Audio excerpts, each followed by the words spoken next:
Welcome to the BioCharisma podcast. I'm your host, Christopher Gardner. This week, we have Mike Wilkerson of Stellium7 on YouTube. He is a fellow chiral fellow. By that, I mean handsy fellow. He's a chiropractor with his practice in Spain. And I came across Stellium7, the channel, a few years ago, and he was documenting essentially his research into this massive mountain.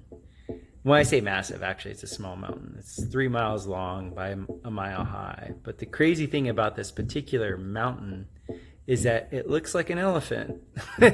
And he had been hypothesizing for a minute that, the Titans were somehow, some way petrified. And there's many different pictures of these stone structures around the world where it looks like there was a person, like a very large person that was petrified, or a very large animal that was petrified. I've always been intrigued by what petrification could be ever since I was 17 and visited the Petrified Forest in Arizona. And so in this podcast, we get into what is petrification, how geological how something biological can be turned geological. Mike is an amazing researcher. And you guys know me. I love people that are cross-domain thinkers. Like, he's taken a lot of what he's learned in his practice as a healer, essentially, and brought those observational skills into looking at all this crazy geology. Go check out Stellium7, see all the videos he has of the heart rocks. This dovetails extremely nicely with Dr. Cowan's work with the shape of the heart and what the heart actually is. And to see all these heart stones, like I had friends that would collect heart stones all in the Caribbean. They're everywhere. And to think that they actually might be a heart is pretty wild. So enjoy the podcast, and I'll see you on the flip side.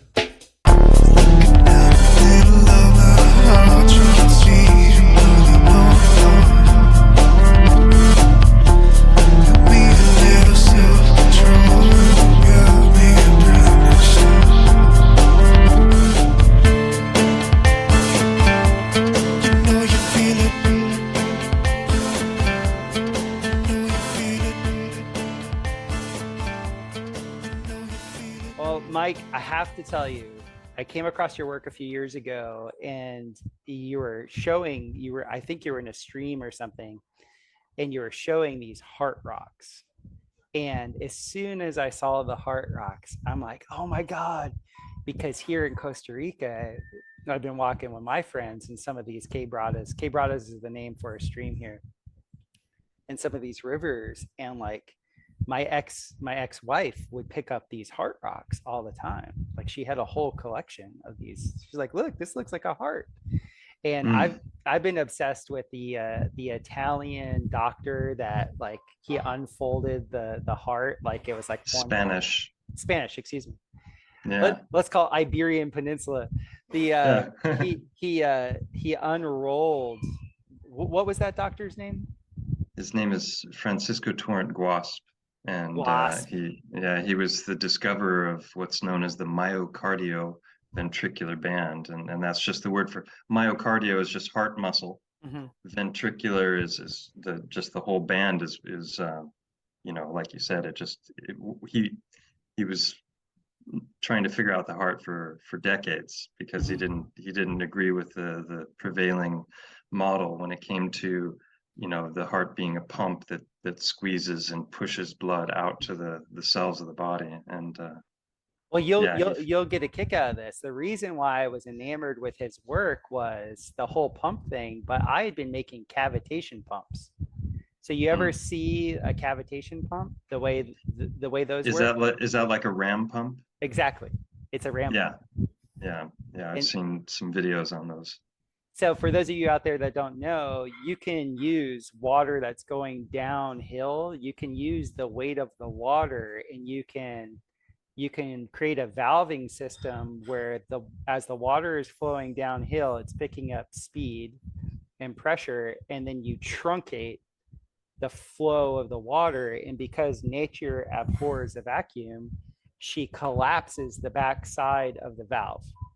And if you put a pressure bladder right where that collapse is occurring, that force then is collected and then can be redistributed to the other side of the pump.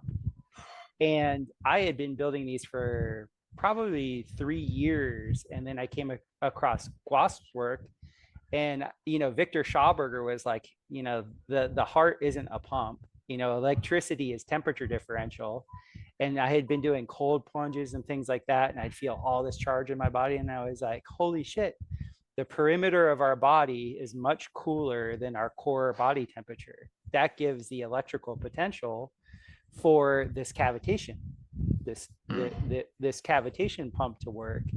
And then I saw Wasp's work, and then I read Tom Cowan, and then coming across your work where you're like, oh my goodness, there's all these petrified hearts everywhere. Like, tell me how, give us the genesis of how you came into all of this.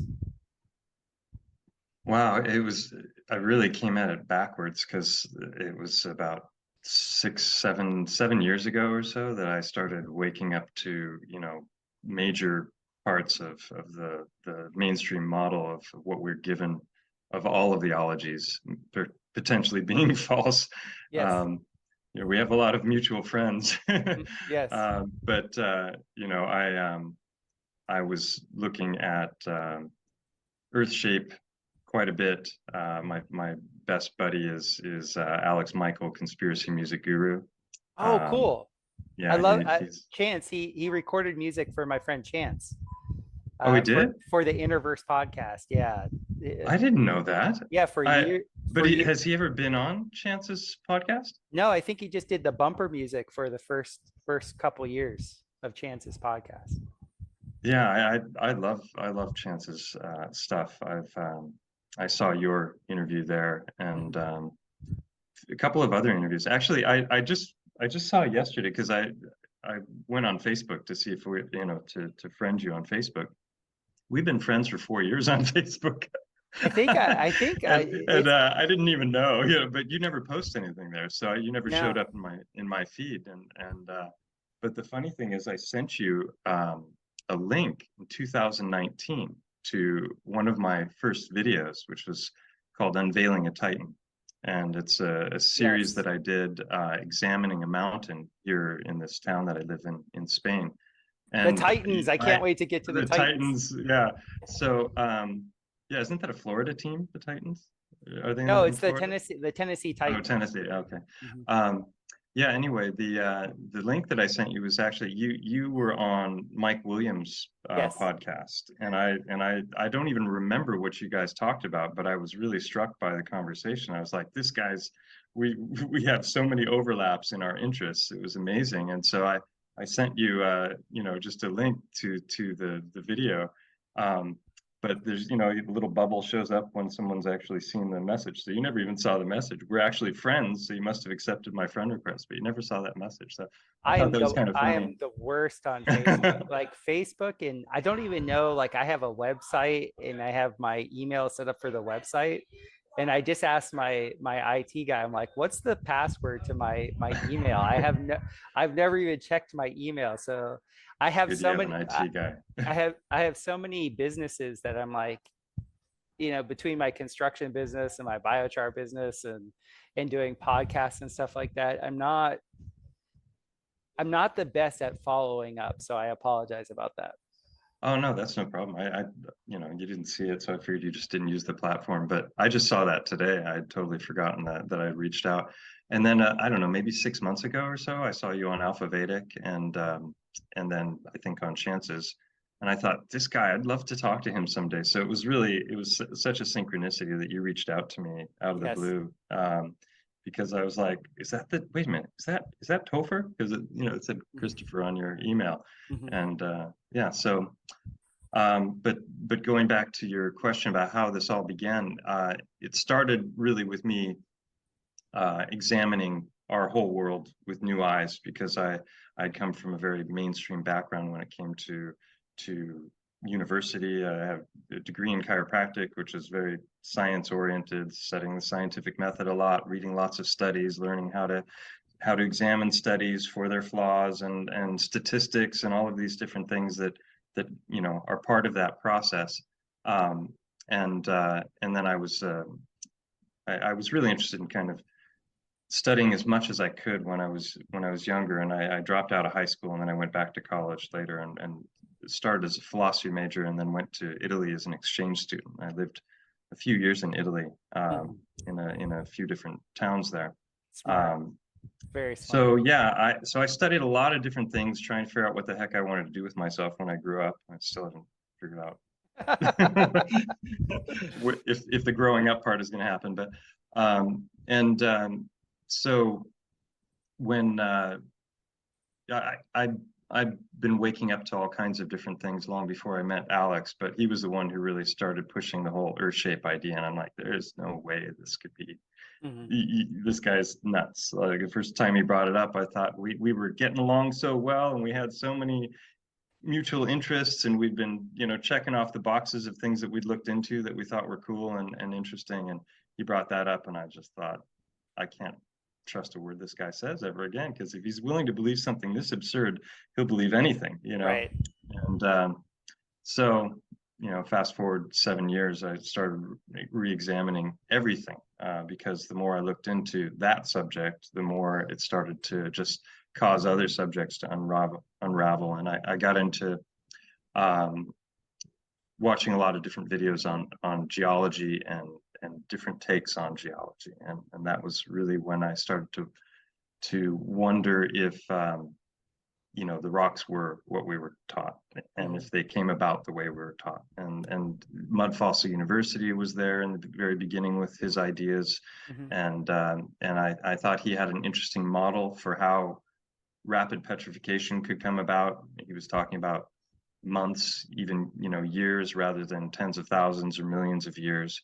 And then I saw a video by Wakey where he was examining some of the cornerstones of geology when it came to things like dating and different stuff that we're taught about how the cycle of petrogenesis occurs and how rocks come about. And so that was really what led me to just walking around imagining, what are rocks really? Are they what we were taught? And then the clincher for me was a video by Jay Dreamers where he was talking about Titans and the mythology of Titans and the history, what the religious texts and the mythological stories tell us about the existence of these gigantic beings. And one of Roger's favorite things on his channel is to talk about this giant dragon that appears to be consuming a giant fish in the Sahara. And I thought, this is pretty way out there. But when he started talking about Plato or one of the other Greek authors describing this event that occurred in that location, and he's showing, what appears to be some very specific anatomy, I thought, who knows? I already had the idea that we lived in a holographic fractal universe for a long time. I read, I think it was David Talbot's book years and years ago. And I went through all kinds of different modern New Age texts, not the original, first writings of the different civilizations, but kind of the layman's versions of those original alchemic texts.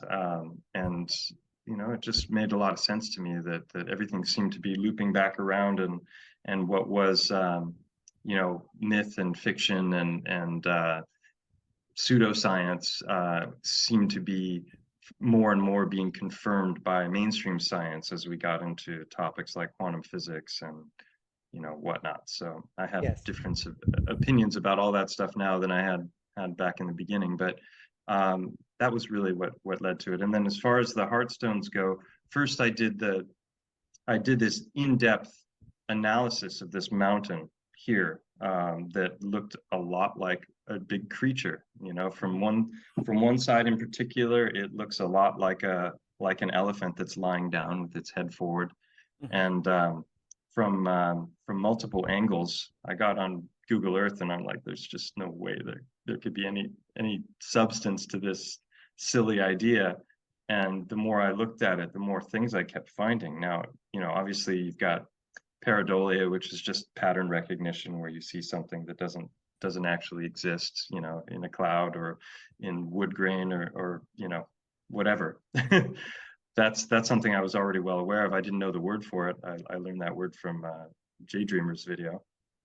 And then apophenia, which is a similar thing, which is basically recognizing a reoccurring pattern that actually isn't a pattern. And so I was aware of all those pitfalls when looking into something as outlandish as this before I started. And so I took it very cautiously, and I got out my anatomy books, and I got on Google Earth, and I'm looking, tilting and looking at it from lots of different angles. And the more I looked, the more I found that this mountain had all kinds of anatomical features. Now it's one thing to see it from a particular angle and recognize a face, and there are millions of photographs floating around the internet now of people doing exactly that, or from Google Earth looking from above.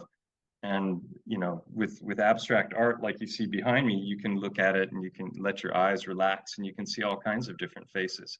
So I decided to approach it in a far more methodical manner, and there's a cave right in the head. There's right where the eye socket should be.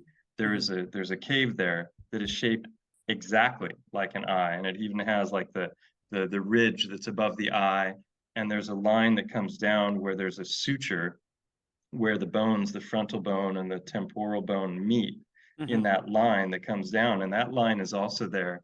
And I've been up at this cave a whole bunch of times, and I'm like, there's just no way, because I'd already marveled at how weird it was up there, because I knew the mainstream model is mountains are formed by tectonic activity of these plates banging together and then coming upward. And first of all, this whole mountain is just like jutting upward, and everything around it on all sides is flat. So like, how does that happen, where it's just like this random piece comes up? And then the caves formed through what? Water erosion. Well, how does water reach up that high? I didn't know. I wasn't a geology buff in any way, shape, or form in school. I thought archaeology and geology were just about the most boring thing I could imagine. When I was listening to one of your interviews, and you were talking about how enamored of space you were, and how we're this place is shot, we've ruined it. Our only hope is to go to the stars, and it was like everything about my childhood was all Star Wars, Star Trek, all this space fantasy.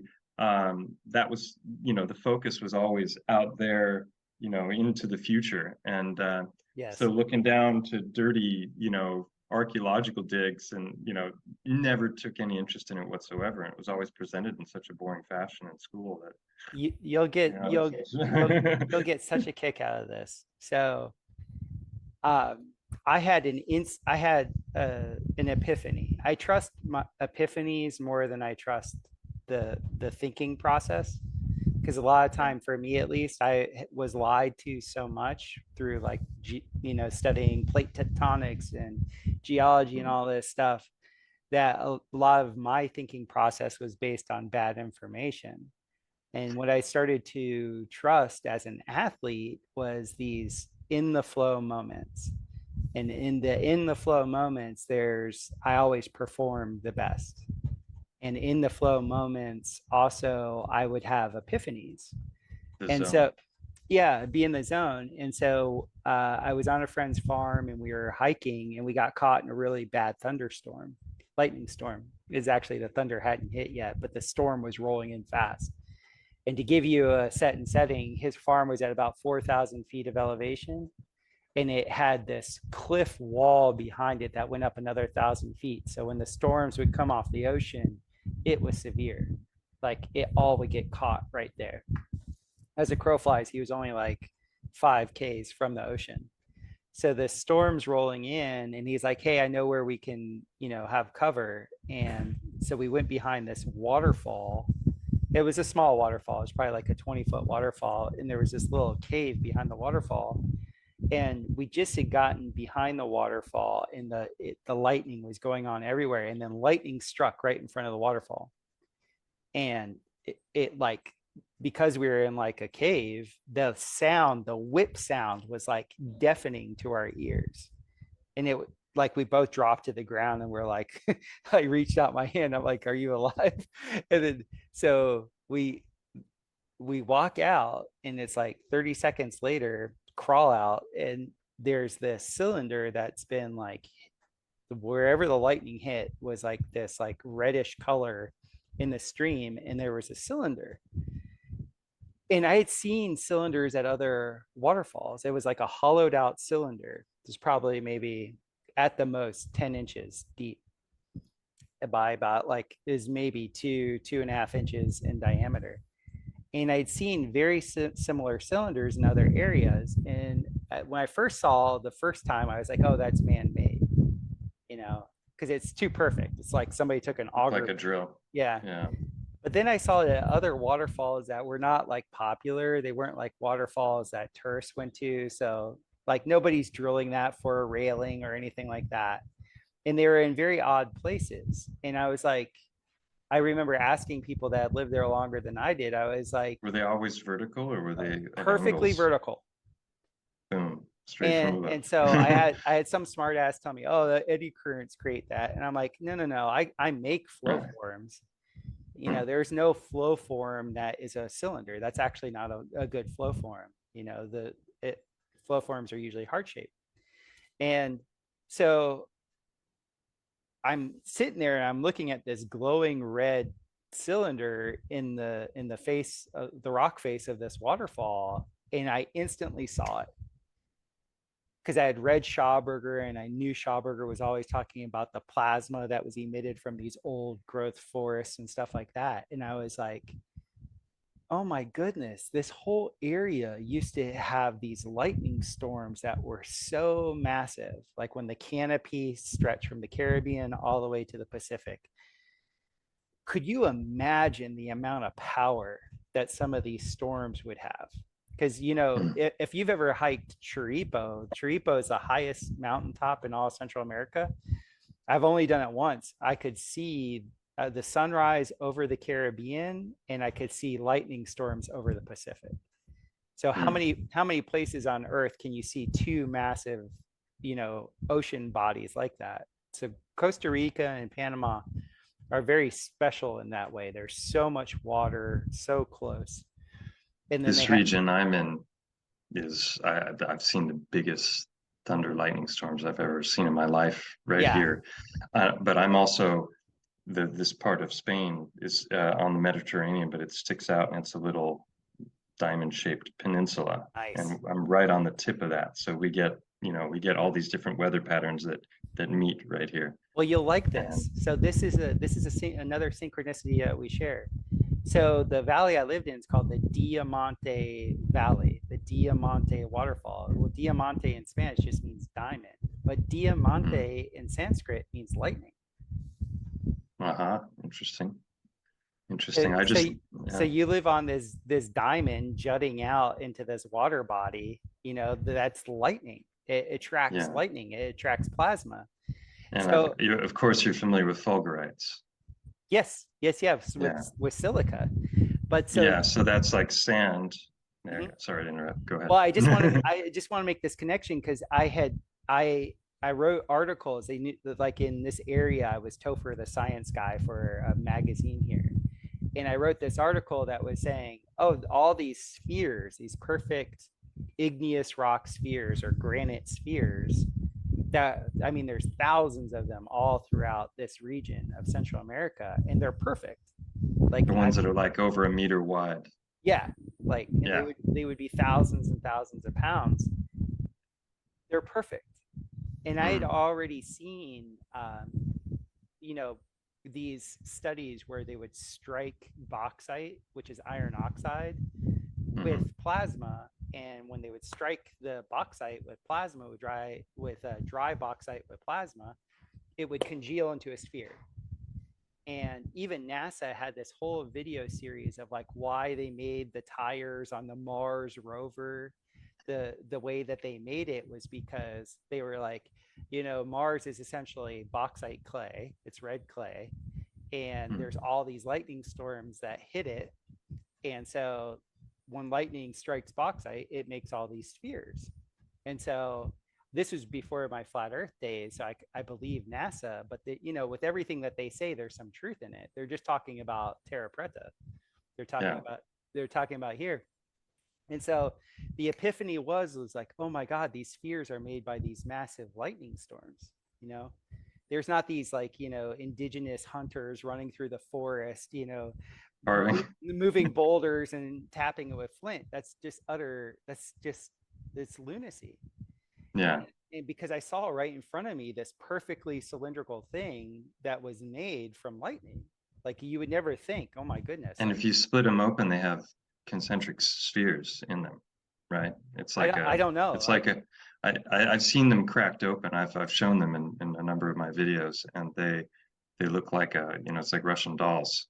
They're just and stones in general, like even stones made by the body, have this this ring pattern. They form in layers. So there must be something happening with the lightning.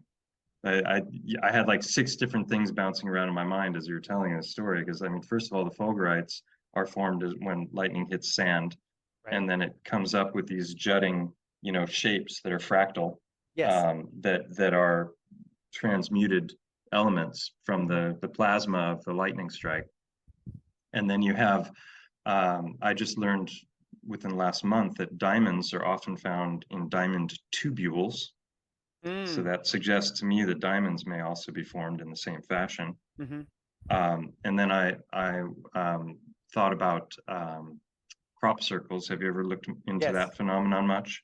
So one of the things that is interesting about that is that they've found that when you go into some of these, the ones that are pristine, that are absolutely perfect and seen from above, there are no flaws geometrically whatsoever, even when the terrain is undulating, which is damn near impossible for people with the official story is boards on their feet and ropes. But no way. But when you pull away these stalks that have been laid down without breaking the stalk, because the actual corner has been transmuted, they've done all these analyses on these things, and they're actually molecularly different at the bend than they are in the rest of the stalk. But underneath, there's also these spherical little dirt clods that are perfect spheres, but they're incredibly fragile. So as soon as you walk on them, they pulverize.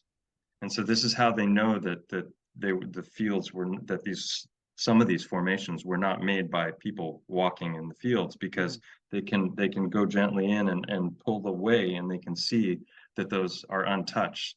So it's impossible that it happened as a result of pressure. Yeah, and whenever I see those, they look like a more advanced Tunguska event.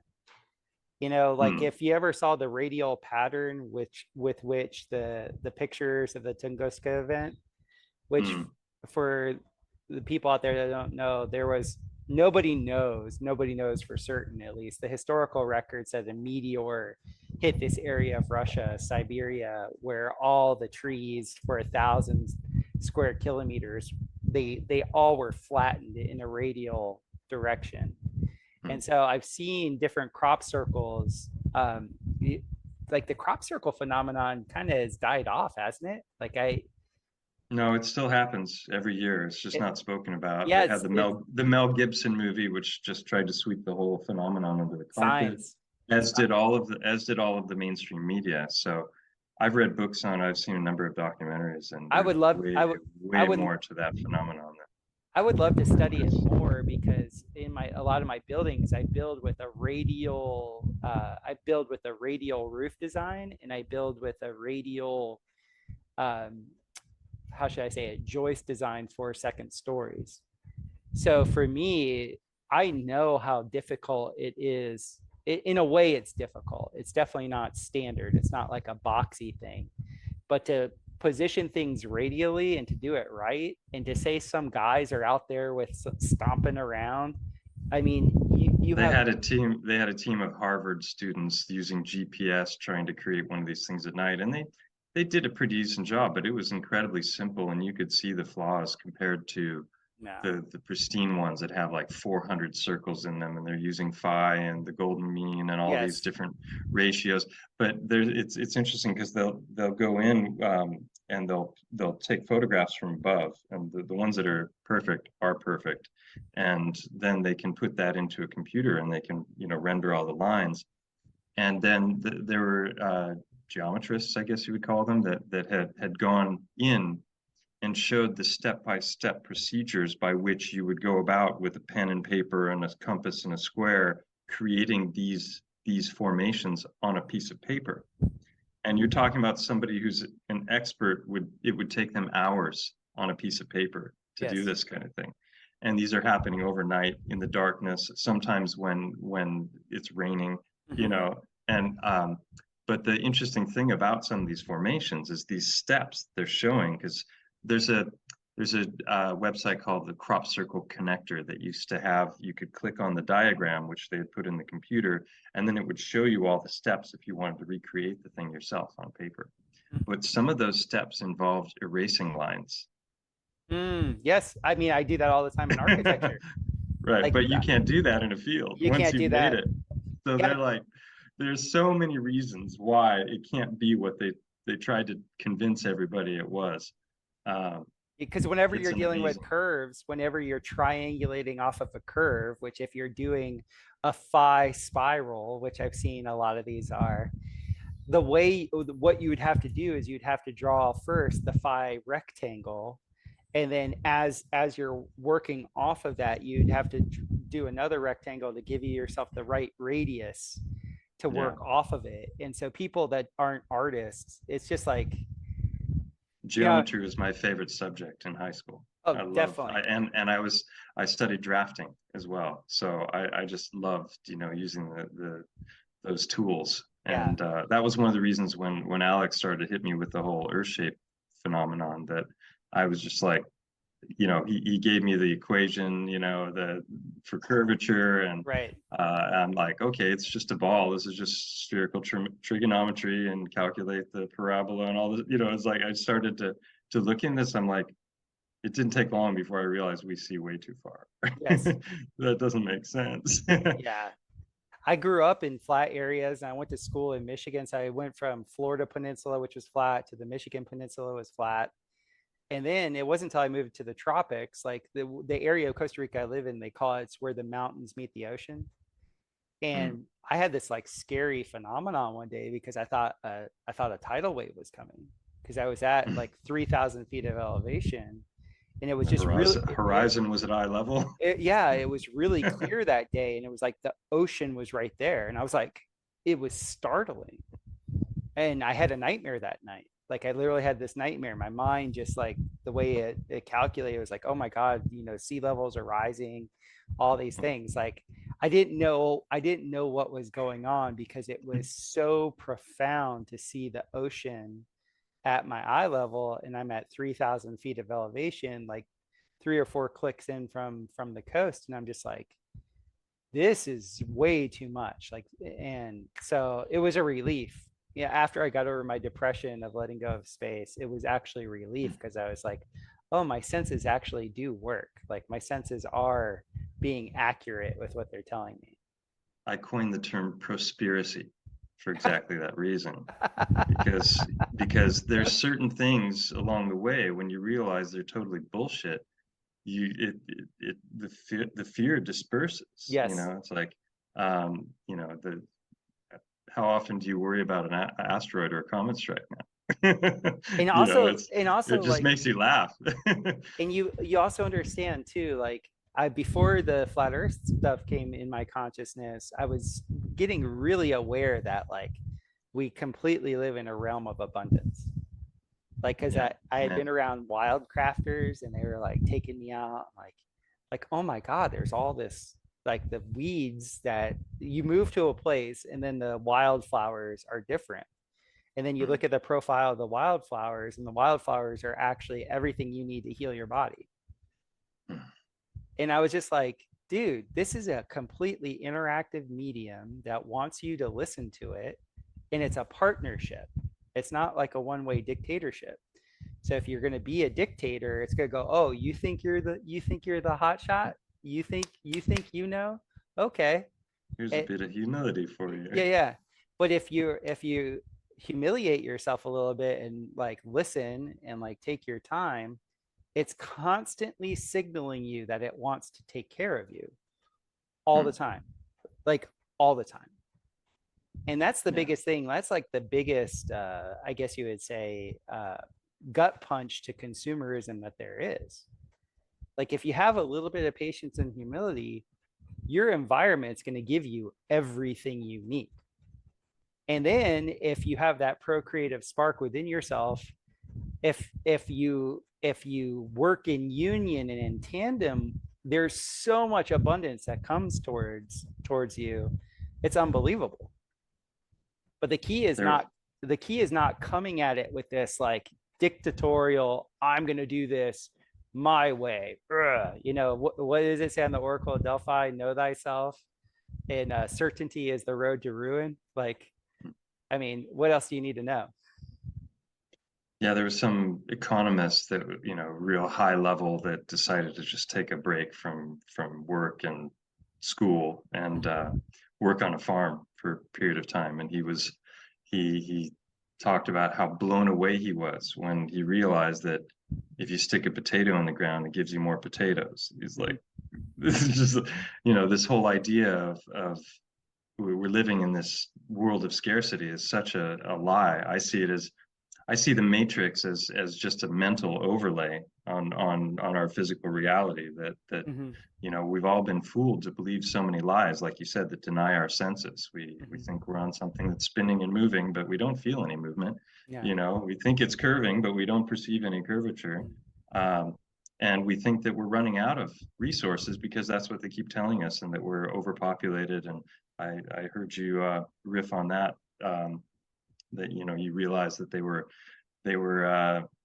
defrauding the censuses, you know, because they could get more money out of these different, you know, worldwide agencies that you know, had a vested interest in making us all think that we're running out of space and we're running out of resources, and yet all of the free energy stuff is suppressed. And in a few of my live streams, we've myself and a friend of mine, 13th Monkey, who's the Star Fort mapper extraordinaire, and also Ben, who you did a stream with on Old World Florida.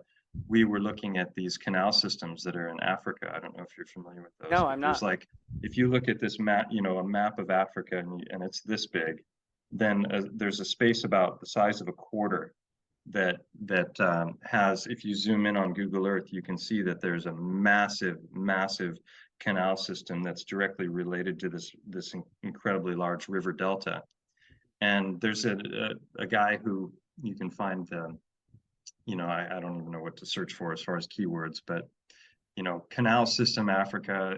This guy did some calculations on how much food you could grow per acre and how much space was there.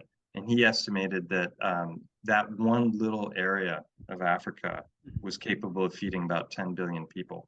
Yeah. Based on the infrastructure there. And then Mike went in, my friend 13th Monkey, and he started looking more closely, and you could see that these canal systems extended much further than the guy's original calculations accounted for. So that one small section of Africa was capable of feeding more like 20 billion people.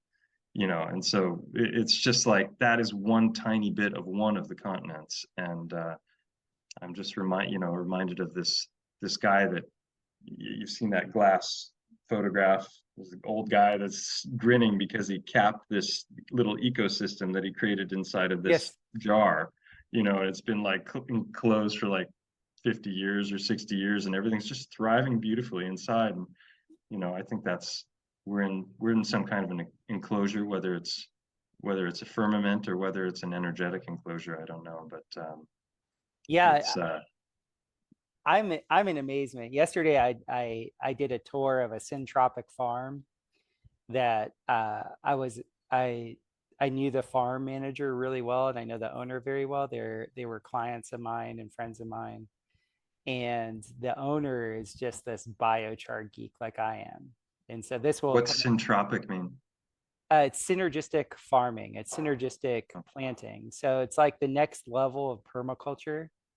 So with permaculture, you're always stacking functions, and like you do chop and drop systems where you're nitrogen fixing plants that need this and that. But syntropic farming, it goes generational.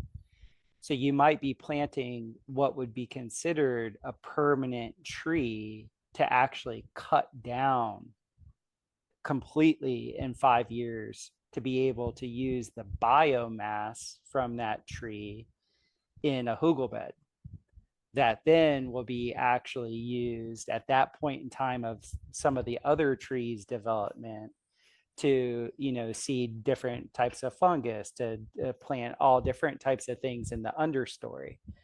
It's like an amazing way of doing very, very, let's just call it way over yield farming. And so because I'm a biochar nut, biochar is pyrolyzed carbon, and where here in the tropics there's no pyrolyze. Pyrolyze, and you're going to love this because this is going to get into talking about plasma, and also talking about how many hours do we have? We have like I have no limits. Do we go for about 20 hours? Yeah, I have no limits. I got like 2 pages of notes, so many different things we can talk about. But go ahead. So I like you'll get this because I think you have somewhat of an alchemist mind.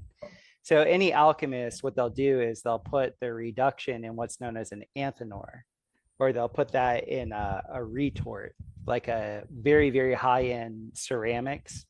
They'll put the ceramic in a vessel that doesn't have that. As it heats up, it positively pressurizes, so no air can actually get to the whatever is being baked. And this is known as pyrolization. When you heat something past its gasification point where there's no oxidative stress. So my podcast is the BioCharisma podcast. A lot of my agriculture here in the tropics is all based on biochar because there is no carbon in the soil here. All the carbon, the rainforest was meant to have all the carbon in the trees and up. And the way the majority of the indigenous trees work here is they receive all their nutrification through the leaves. They don't receive it through the soil. So all of us dumb gringos that moved down here thinking that we're going to grow all this great stuff because of the soil, we were all wrong. The soil here is crap. Things grow fast because there's lots of water and lots of sun, but the nutrient density of the food here is horrible because there's no mycelium in the ground, and because there's no mycelium, there's no nutrient transport. Why is there no mycelium in the ground? Because there's no carbon. Interesting. Yeah, when you have bauxite clay, when you have red clay, it's an anaerobic environment.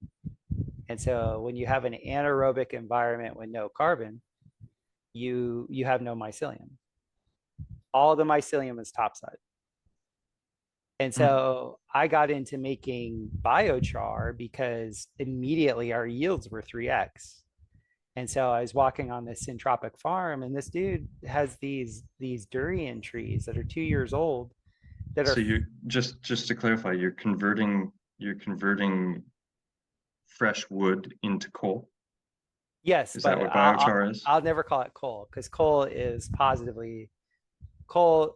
negatively ionized because it's oxidized. But this goes in the, so I just got to give you a little background because your mind is going to blow up. Okay. So I was getting into biochar, and I was learning how to take all this wood pulp from different carpenters, and I made myself a rocket retort. In the retort, I would cook these wood shavings. It's a retort, so it positively pressurize, and then I would get carbon in 20 minutes, like perfect biochar carbon. And what makes biochar different than coal is pyrolyzed carbon is negative. It's positively ionized, but check this out. It's the most diamagnetically charged material on the planet. If bismuth is like 9 or 13 on the scale, biochar, pyrolyzed carbon, is like 45. It's like nothing even comes close to the diamagnetic charge of biochar. And so I'm like getting into biochar. I'm seeing how everything's like growing like crazy, and it's so much easier than composting. Now, instead of composting and flipping compost, I can actually just convert all this biomass that I have. Because anybody that owns land, you just have tons of A leaves. compost pile. Yeah, but like compost in the tropics is actually super toxic because it's so wet and humid here. If you're out there flipping your compost pile all the time, you're exposed to snakes, all these types of bitey bugs, and then your yield is only 10%. So, and it takes a year. And here I was like, dude, I can make biochar in 20 minutes. And guess what? My volumetric yield is 60%. So, And what's the process for cooking. okay? You mentioned something, the vessel, before. Right. Is that similar to a crucible? Yes. As well. Okay. Yeah, a crucible so and an this is interesting because this is in one of my most recent streams. I showed exactly what you're describing, where there's a video of a guy who's taking calcium oxide and one other powder, and he's mixing the two together in a thick votive candle that's about a little over a quarter inch thick, with a ceramic lid on top, in a microwave. And he turns the thing on, and within 10 seconds he's transmuting these two powders that are mixed together into ruby in 10 saw seconds. This. So by the way, in the background of all this, all of us nerds that were in like the over Unity world in the early 2000s, we had been taking apart microwaves to pull out the magnetrons. The magnetrons. We had been taking apart old cathode ray tubes to get the real good copper that was wound around those things.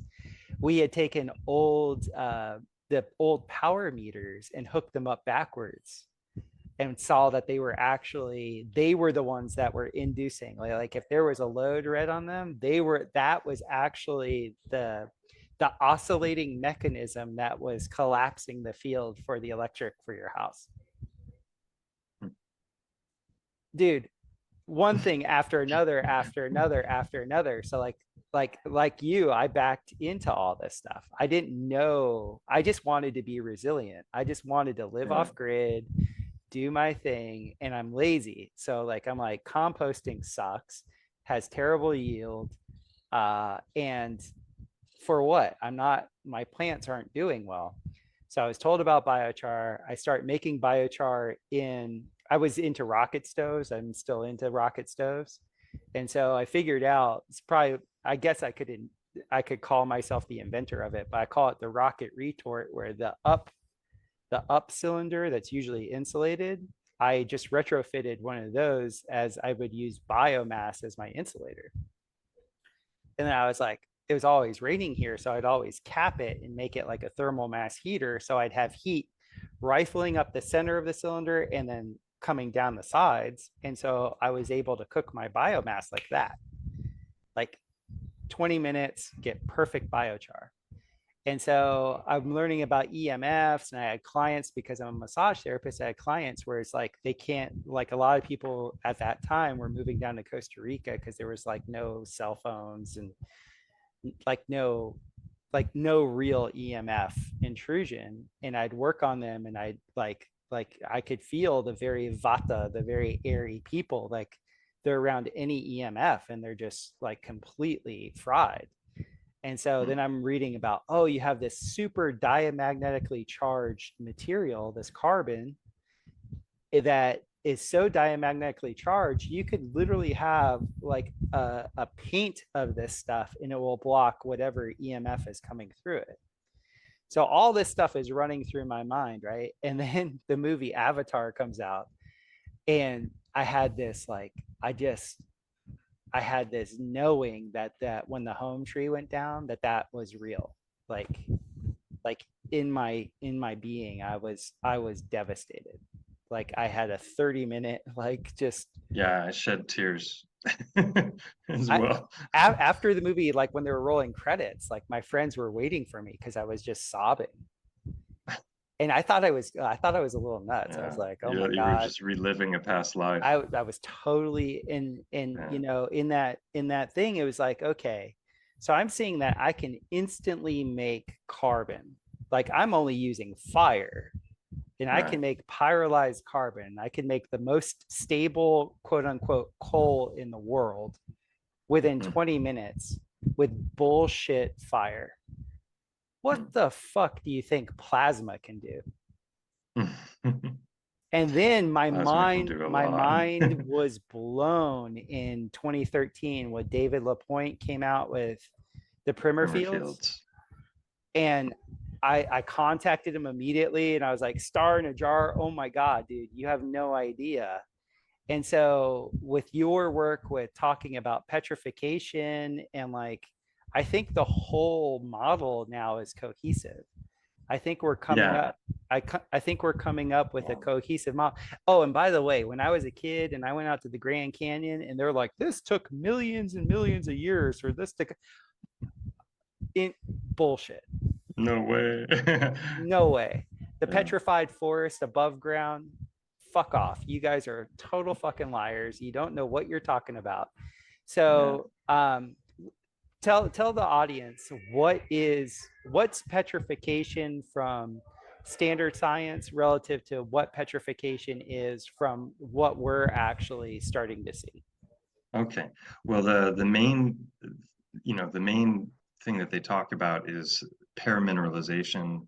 Some refer to it as nucleophilic substitution. That goes over my head when it comes to the mechanics of it. But paramineralization is easier for people to understand, which is basically you have an anaerobic environment where the biological material is being preserved, and because it's anaerobic, there's no air, there's no bacteria, there's no larvae that would normally eat away at whatever it is, whether it's a body or a tree or a plant, and so it's preserved for long enough that the mineral content that's in the surrounding material, the medium that it's been buried in, so think of mud floods, for example, or some like a lahar or whatever, there's going to be a medium around that material, and those minerals that are in that medium are going to work their way into the substance, while the gas and the fluid, the liquid, is going to work its way out.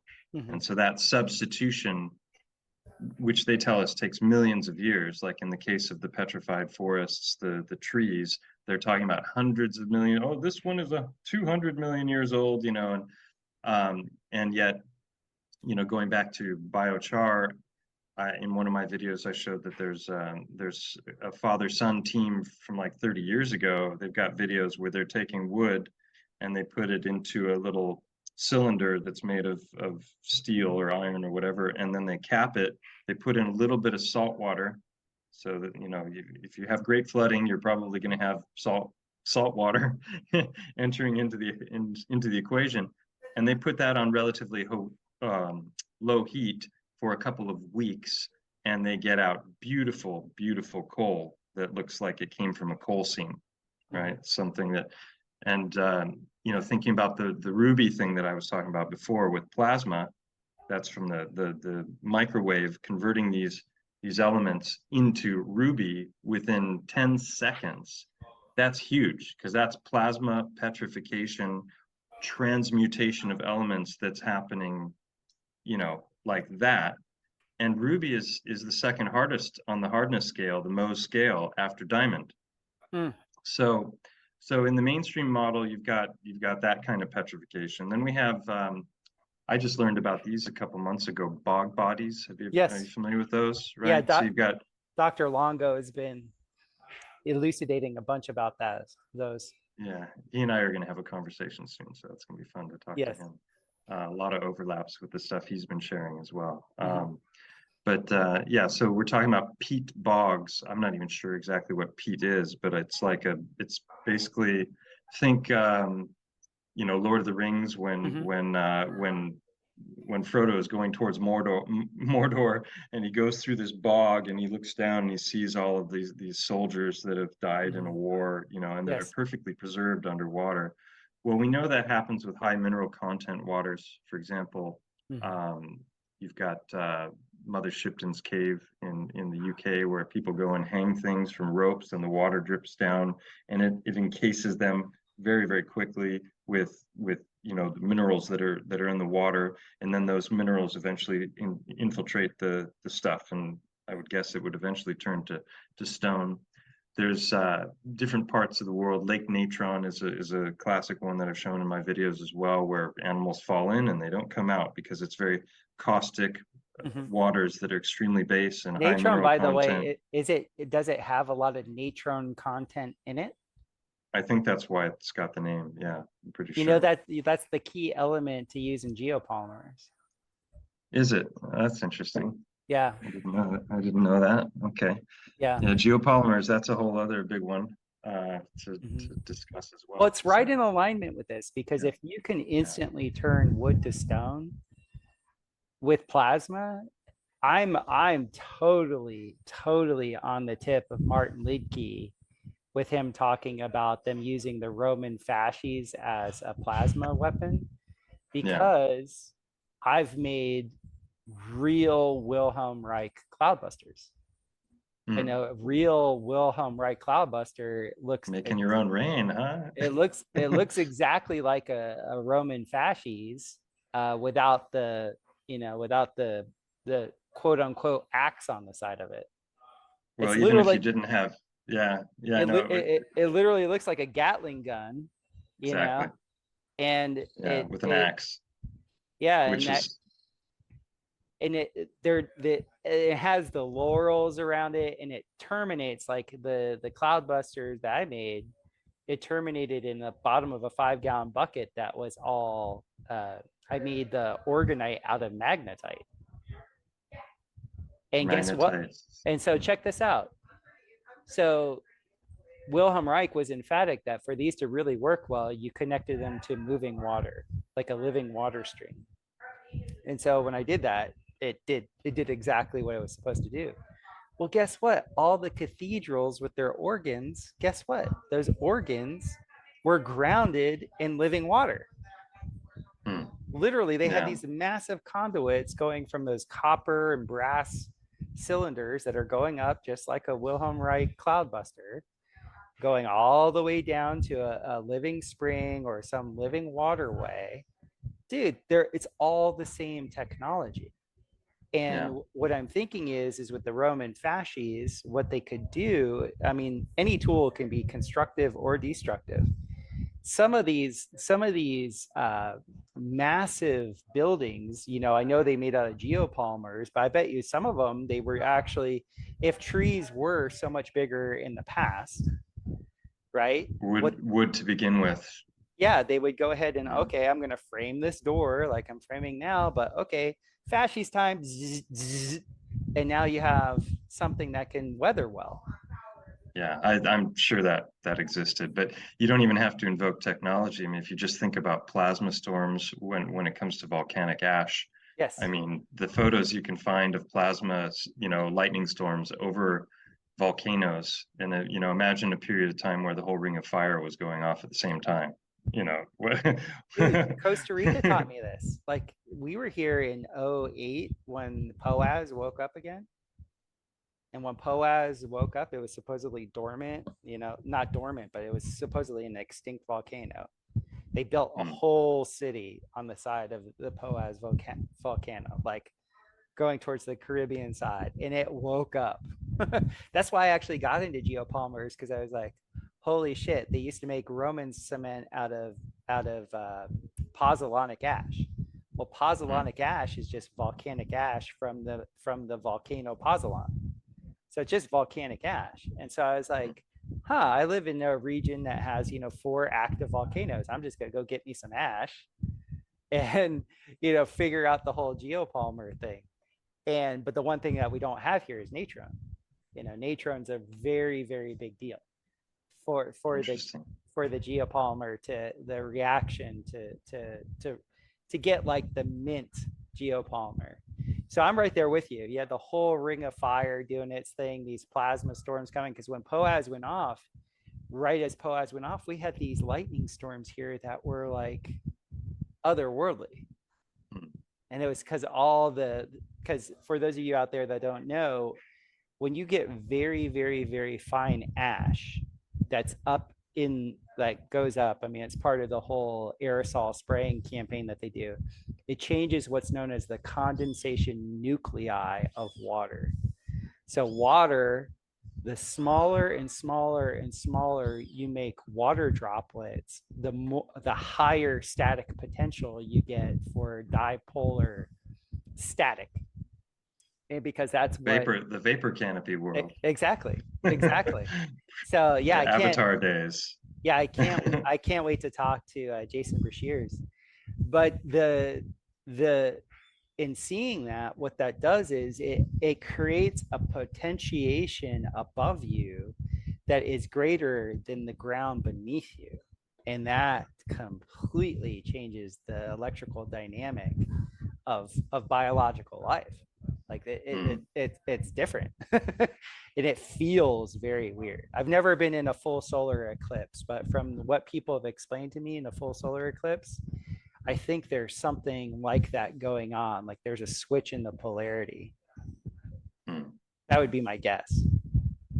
Yeah, I think we're probably supposed to look at it also. It's probably good for you. Dude, it goes right. I know David Weiss did, and he's not blind. And it's going. I've looked into eclipses a bit and not had any problems. So it's going right. Glasses. No, it corrects my eyes all the time. It goes right over my house in Missouri in 2024.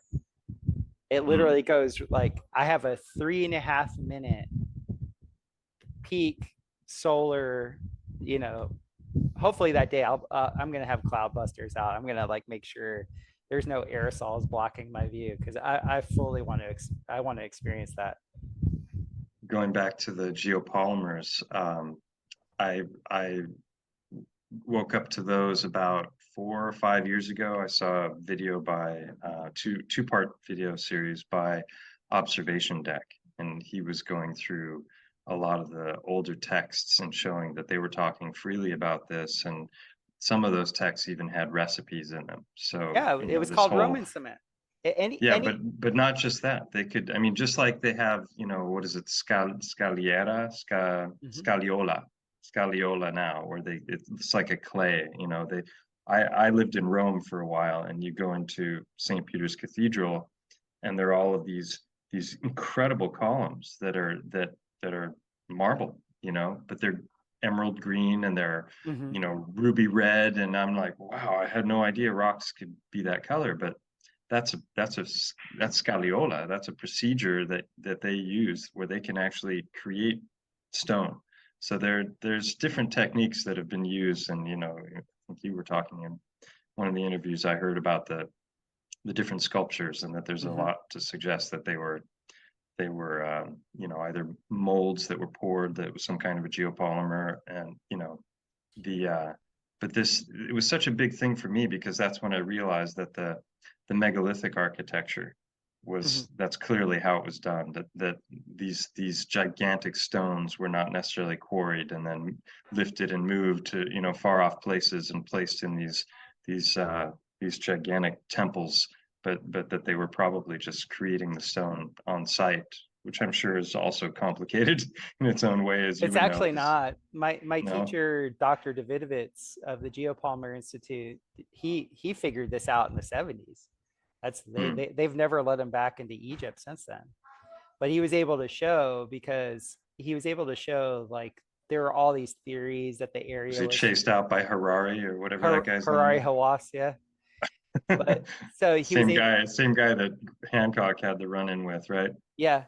He made blocks that were, I think, 99% matches to the blocks of the pyramids. And so, and he had the best logic for it. He's like, why did the pyramids get worse and worse the closer to our timeline? And it was because he showed that one of the main ingredients to the blocks was fly ash. So as they, denuded the rainforest that was once the Sahara Desert, or the Sahara Desert was once this really lush green forest land, it took a tremendous amount of trees to create the fly ash, to mix with the natron, to mix with the silica, to mix with the crustacean calcium, and then Or a few big trees. right. Well, actually, yeah, it could have been a few big trees, but either way, let's just say that when you get to Titanic trees. yeah, you're talking about so like the reduction of, like, let's just say, I don't even know what the reduction would be of a normal tree to fly ash. It's like 0.0001% of the tree would actually be the fly ash. Like fly ash is like ash that's there after 1800 degrees of burning. So it's past the Negretto phase. It's white ash, and it's highly, highly, highly reactive. And so they were using this highly reactive ash with the natron, with the silica, with the calcium bentonite clay, and with the crustaceans. And that was their mix. Like he reproduced blocks, and he's like, here, test it. Like, this is what it is. And so Hawass was like, bye-bye. Yeah, well, going back to the gigantic trees, my suspicion is that there was temperatures that were much higher than 1800 degrees, and so I think, on the theme of petrification, when it comes to the trees, knowing that it can happen, in an instant, given the right circumstances, which seem to be plasma. Yes. Which we can look to the fasces theoretically, or just look to the matter of fact, volcanic activity. And if you had lots of volcanoes spewing ash into the skies, then you could have that kind of activity theoretically everywhere. So a lot of my videos in the last year have focused on the trees, because for me, looking at Titans, I'm the only one that's done a real thorough forensic analysis of a Titan, you could say. I mean, yes. The 6-part series that I did called Unveiling a Titan, there's 50 plus anatomical and histological correlations. Histological being the tissue, right? For those not familiar with the word, the tissues of the creature. But there aren't any other examples out there. So it's not like it's not something that that people can really just immediately get their heads around. I mean, if they see the videos, they'll understand that, wow, this doesn't make sense from a random chance perspective, that it just happens to take on all these forms and have these particular substances in the right locations and be comprised of, I mean, the limestone alone, even in mainstream geology, they tell us that limestone is comprised of compressed coral, skeleton, shellfish, and mollusk. But they're telling us that it's been compressed for hundreds of millions of years, and it's given us these limestone layers. Well, I've proven that narrative false by going around with a 1000x microscope to the limestone here, and showed that there's no hint whatsoever of any shell or mollusk or coral or anything. It's made of the same stuff. It's the same molecular composition because it's limestone, but it's not what they're saying. Now, that there are like coquina, which is what Coral Castle is made of. You can see all kinds of different photographs of this online of there is limestone that is made that way, whether it's man-made or whether it just happens through a natural phenomenon. There's, so anyway, that it's just, I've gone in depth with that series, but a lot of people never get past the opening video because it just seems like such a far-fetched idea, and it's so hard to wrap their heads around. But the evidence for the great trees is overwhelming. It is, in my opinion. There is let's get into that, man, because like dude, there's just, that explains so much. It explains so much. I mean, God, what video of yours did I watch where you showed the one massive tree that was laying down on Google Earth? Massive tree laying down on Google. You mean like a mainstream petrified tree? I mean, No, actually, you know what? I'm getting this mixed up with a John Levi video that I saw. hmm, I think it was out in Utah that he showed like this massive. It's just obvious that the lines that they're doing for all the coal and all the different mining is coming off this one massive tree when you look at it oh, from Google yeah. Earth. Yeah. Yeah, I mean, this whole idea of Lichtenberg figures that can come about through electricity, obviously, Yes. high power, like you can do it on wood with Mhm. electrodes on one end and on the other end and put a lot of current through there, My and it wife's into creates that. this fractal pattern. Oh, it's so gorgeous. I Mhm. want a table like that. And then and then you look at places like the Grand Canyon from above, and it's like, oh, it's the exact same thing. So was that formed by some kind of a massive electroplasma event? Definitely not by the Colorado River eroding it over hundreds of millions of years, which is the mainstream narrative. Or are these root structures of trees that have been mined? There's so many different ways to look at it, but when it comes to the the the evidence, this is definitely one of the grandest conspiracy theories that you can actually know, in my opinion. And I'm always referring people to the work of Hangman 1128. His channel is absolutely amazing.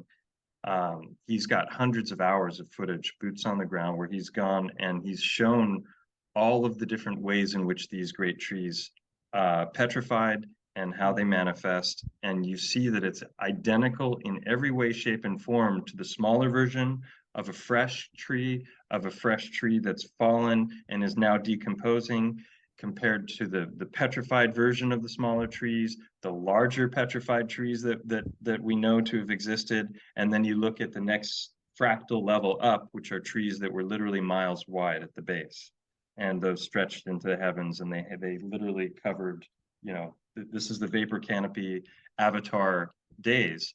And so many people have focused on the stumps, on the Devil's Tower, and there's, if you look on Google Earth, in Madagascar, for example, you can find a bunch of these circular things that look like they're plateaus. And when you get in on Google Earth and you tilt it and you look at different angles, you can actually see the wood grain, but they call it basalt columns. They want us to think that formed through cooling lava, which is absolutely absurd. They can't.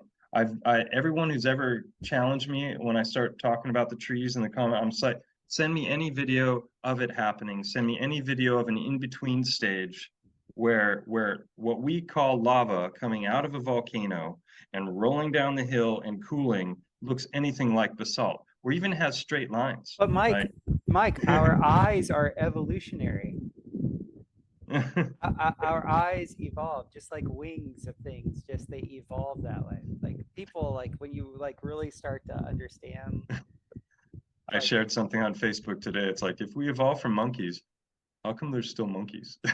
Precisely.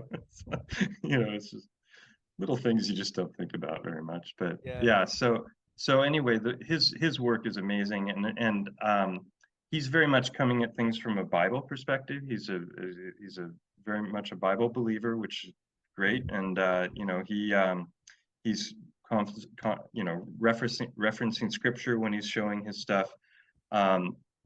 And he had a whole string of tough events happen in his life, and for the last year he hasn't really been producing much.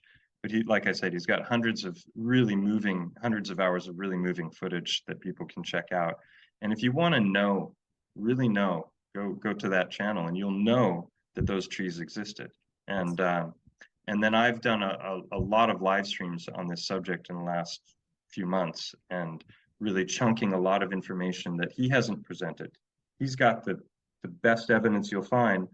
But then, for example, like Ben from The Archivist, Waking Up with Analog, who you talked with, he and I have been friends for about 4 years now. We hung out on a Discord that no longer exists for a long time, and we were bouncing these different theories and ideas back and forth in the beginning of my investigations with the mountain, and then later when I came across the Heartstone phenomenon, which we'll still get to if we have Wonderful. time. We do.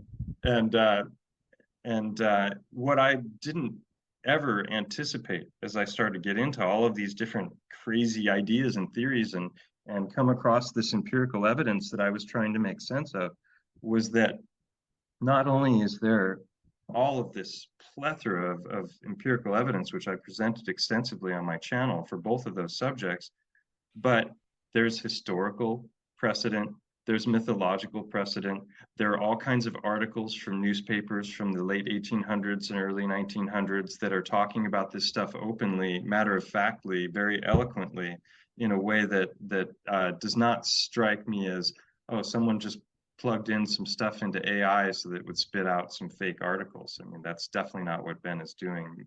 You know, a huge portion of his stuff is coming, you know, with dates and times and publication names, and when you take a step back, and he's doing a series called Anomalous America, where he's going state by state, starting from Alaska, Western states, and working his way across, and showing that there is an overall kind of unified realm theory that is emerging as you look at these articles. And, you know, about the 1920s, I think that's when the Rockefellers, you know, the robber barons in general started to take over the publication industry. And, you know, the newspapers were being bought up all across the states, and you got the centralized control when it came to narrative, when it came to the textbooks. They revamped the university system, they revamped the medical system. Everything underwent major transformation around those times. Well, if you go back before that, which you can in the digital archives, and that's what Ben has done for all of us. He's been reading these things for the last 7 or 8 years, and he's got on Twitter, he's got like 8,000 different clippings, and you can go and you can search for different keywords and, you know, pull stuff up. It's a tremendous amount of work that he's done. It's giving confirmation for all of these things that initially for me were just like, could it be? You know, I never suspected for a moment that there would be so much evidence in favor of this stuff. Mm-hmm. You know, and the reason I got onto the trees was because while there's a lot of debate about the towers, you know, or the you know, Devil's Tower and the stumps, the other stuff, in my opinion, for those who have the eyes to see it, is undeniable. So yeah, it's been a really fascinating thing. Going to the Heartstones, I went down to the beach today. If you've seen some of the videos on this, I was with my son swimming, and this one popped out. Look at that. I'm like, so this is a reoccurring shape that I've presented in probably 30 different videos on my channel, where it's perfect. It's a harp shape. You notice the aorta right there at the top, the opening for the main blood vessel in the body, and so it's this. If you want, I'll send this to you, because this one I was thinking of you, and it's just a beautiful example. But I've got literally hundreds here in my office, and all different sizes of this same reoccurring harp shape. That it's a shape that I didn't recognize ever in my looking at rocks, until one day I found a rock that was I found it in a river bottom, and you see this there's so many specificities to these, and I don't want to go into too much detail because I've done that on so many different videos. And you can see what right there. Do you think? What do you think the event was that caused this? Well, for the longest time, I was defaulting to something that was either volcanic, because that would give you the heat required to destroy the outer portion of the body while preserving the organs. And that was a theory that I came up with early on, because I was finding these things. And, you know, to me, it's like the empirical evidence trumps theory, right? And when you're finding something over and over, the first stone that I found, I haven't brought it out. It's a big one, but I made a video called Mud Fossils, the Heart of the Matter. And when I was in the river bottom, that stone, I immediately recognized about 8 different anatomical features. And when I was in chiropractic college, I loved studying the heart, and I was like one of the best in the class at knowing the anatomy. And at one point they're like, does anyone want to go up on the board and draw the whole pathway of the blood vessel system of the heart. And I was like, yeah, I'll do it. And I, just like that, And so when I picked this rock up, I'm like, no way, it was 4 times the size of a human heart, which is the size of our fist. And I immediately recognized the pulmonary artery valves. There was something called the isthmus, which was the space between the 2 valves. I could see indentations inside those valves where the papillary muscles, which pull the valves open, remained. It had 2 openings for the aorta and the vena cava at the top, just where they should have been. It was harp shaped, flattened at the top, curving inward, just like the heart does. And and then the outer portion of it was white, but you could see where all the white had worn away. Inside it was red, so it had this white outer shell. Well, that's what the heart has. It's called the pericardium. It's the thickest protective layer of any of the organs in the body. All of the organs have this fascial protective layer, and the heart's is the thickest. And so I'm just like, there is no way. So I had to bring the thing home. It was heavy, and hyped it out, and then I got out the anatomy book, and I just kept finding item after item. It had the pulmonary, it had the coronary artery, it had the coronary sulcus, it had and then eventually I got an endoscopic camera to go inside and look at the chambers, because there were chambers inside this thing. And then the next thing for me was, well, clearly this is a heart, because the odds of a rock that's rolled around and banged up against other rocks in a river bottom taking on this shape were none. It's just like, it's not possible. But if this is a real phenomenon, which didn't make any sense to me, because mainstream geology tells us that's impossible, because soft tissue doesn't petrify. We find petrified bones, right? We find skeletons all over, and they call those fossils, but only in the rarest of circumstances would you find something that's soft tissue that is petrified. Now, I know that since then I've learned that that's actually BS, and there are lots and lots of examples that you can refer to, but they're always spoken of as anomalous. There were even some guys in Italy in the 1800s that knew how to petrify flesh.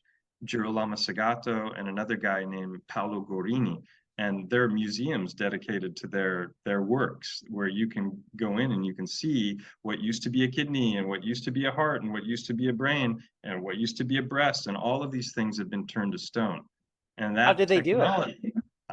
Nobody knows, or nobody is telling, because I think Sagato, in my first video, I said it was a mysterious Epstein-like death. Suddenly got him. Suddenly. So did he have a little mini fascies in his workshop or something? I don't know, but the point is that we're told these things, and we just take them, at face value about how old stuff is, how it formed. The cycle of petrogenesis is so simple.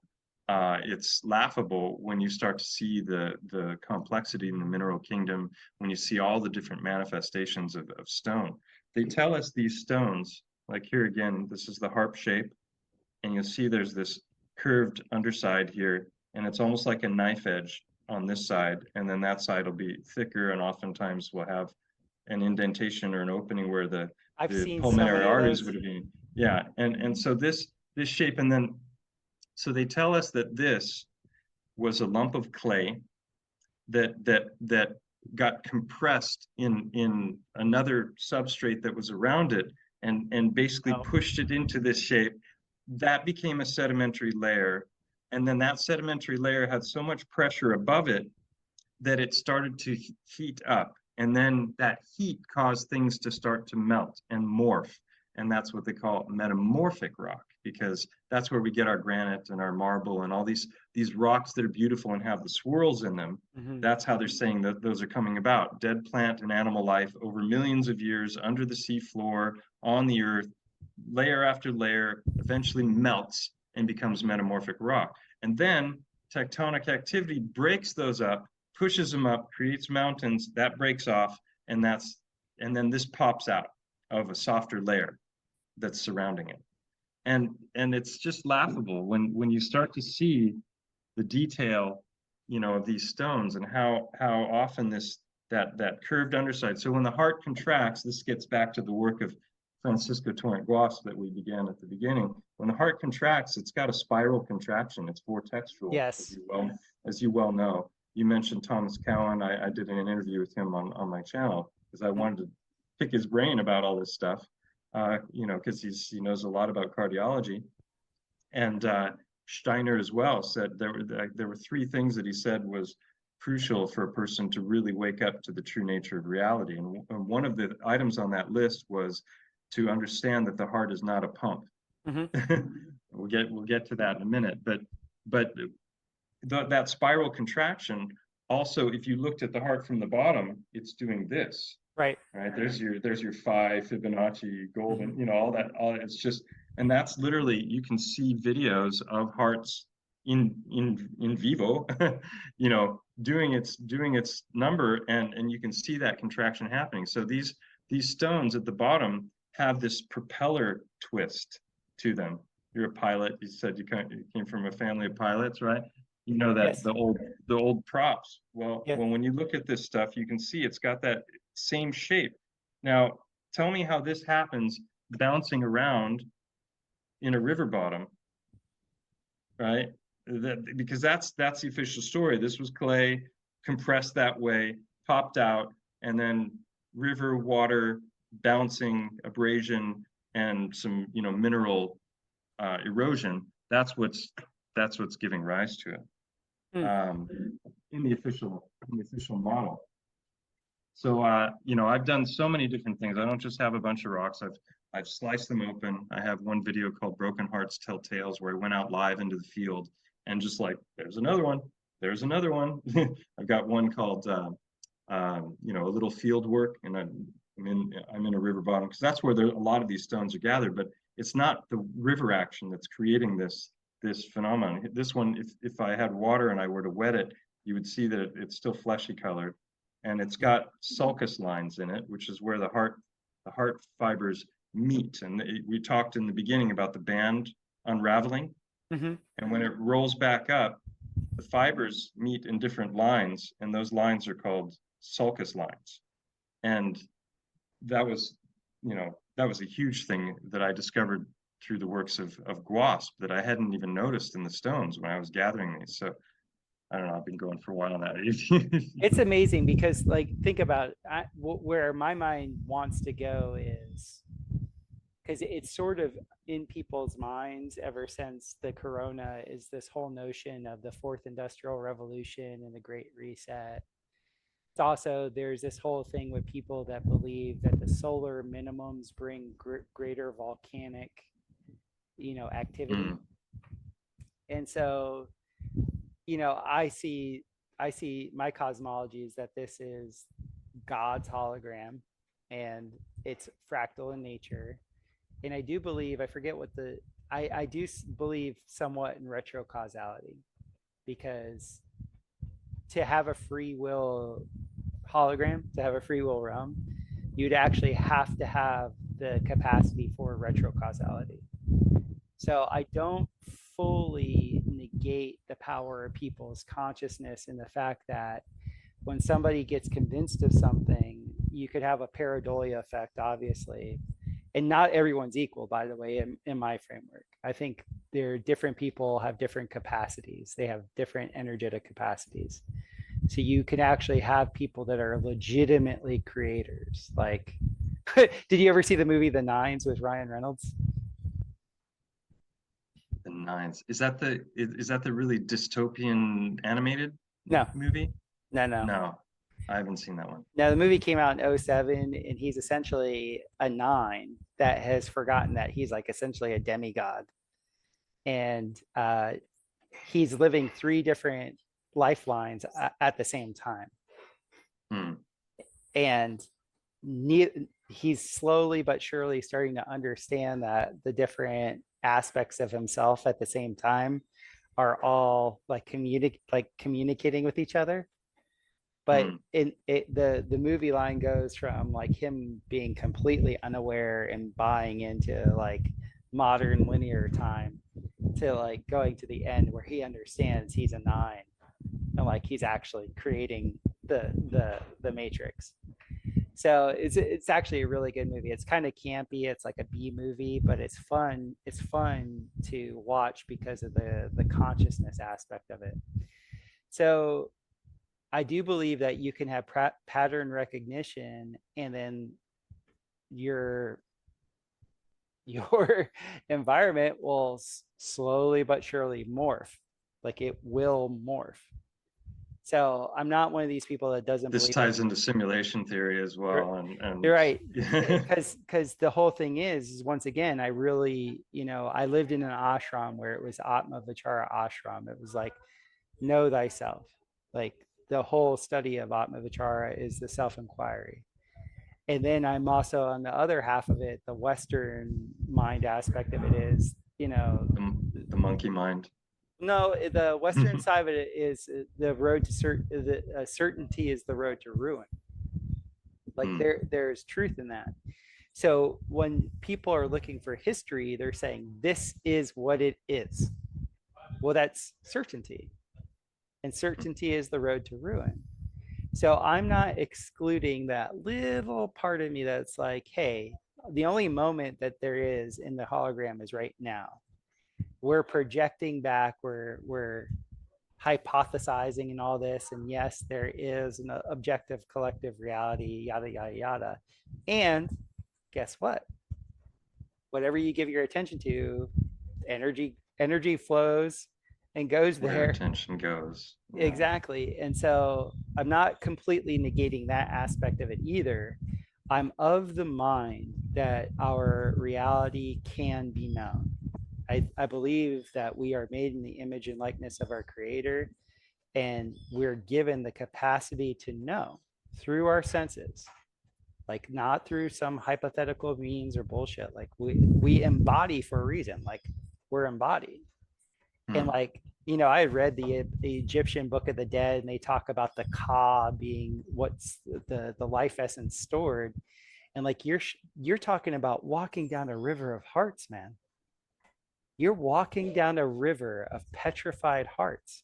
Yeah, some people, I mean, this is the Indians, the natives, whatever you want to call them, they talked about, walking on the ancestors. Yeah. I did a temescal a couple of days ago, and the ceremony involved bringing the stones in from outside and putting them into the central area, and the stones were referred to as abuelitas. Exactly. The grandmothers. Yes.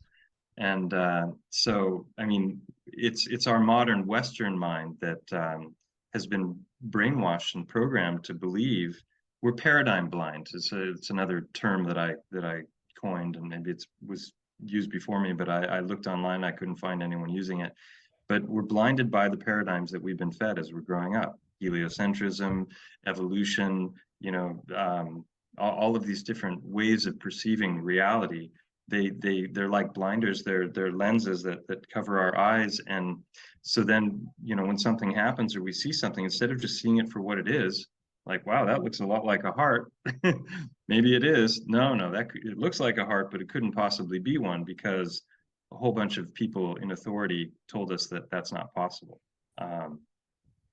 I was also thinking of the concept of the egregore. I'm sure you're familiar with that. Exactly. And to me, that's also kind of, that Jason Breshears talks about reality tunnels, and that it's a way of kind of, you've got the errants that are like Neo in the Matrix, that are like waking up and like resisting the program, and they're a real pain in the butt for the system, just like all of the truther community, if you want to call it that, is for the mainstream, because we're causing all kinds of other people to wake up as we start to draw attention to these things that don't make sense, that everyone has just taken for granted through their whole life.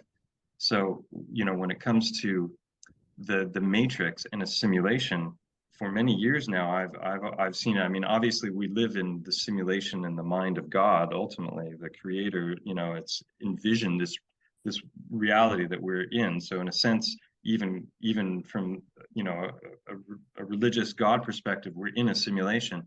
But if you think of it from like the matrix perspective, I see that as an overlay in our reality, that we're we've got our computers, we've got our newspapers, we got our television stations, we have consensus reality, and all of that is giving us a certain way of looking at the world, which gives us all of these blinders. And the egregore is an interesting one, and I start to wonder, like, is it a simulation? Like when I started to find these heart stones, I made videos about them. People are like, oh, I'm finding these too, and they're sending me photographs of them, and it's like more and more and more. And then like the more I look at it, the more I refine my ability to see the pattern and to recognize things that I didn't recognize initially, like that, this bottom twist that it has. It was after a whole string of synchronicities that I came across that realization that had to do with Francisco Torrent Guasp, and that's a crazy story as well, because the guy who made that discovery about the band, he lived and worked his whole life 10-15 minutes from where I live. Incredible. You were in a resonant pattern with him. Clearly, I mean, I eventually called up the foundation, because he passed away about 18 years ago, and I called up the foundation for Francisco Torrent Guasp, and just to see if they could put me in touch with a cardiologist familiar with his work, because he was a total maverick that was maligned by his colleagues for many years, and then eventually was vindicated, because it was proven undeniably that one, the structure of the heart is what he was claiming it to be, but also his theories about the vortexual flow, these opposite spiraling vortexes, they were able to prove that with positronic emission and CAT scans, and they took a cow's heart and they blew it up, and then as it expands and then contracts, they did CAT scans, and they could see that not only the fibers themselves were spiral, not just the flow of the blood through it. So he made these incredible discoveries, and at the end of his life, he was finally being acknowledged, but his work still hasn't been integrated into the school books. People are not taught this. We're still taught that it's a 4-chamber pump in the schools. Even cardiologists going through cardiology school, if they hear about Guasp, it's just like a little aside. Oh, by the way, instead of being the main thing that they need to know. And some of these people are doing surgery on the heart. It's crazy. But my mother 45 years as cardiac rehab nurse. So well, I gave her Cowan's book 5 years ago. She didn't say a peep. So I'm exercising some karmic demons, from my family. Because I mean, this whole industry, like in South Florida, like, cardiac rehab is like the medical, like all the old people move to South Florida to, get their vitamin D and, take long walks on flat land so that their hearts, don't give out on them.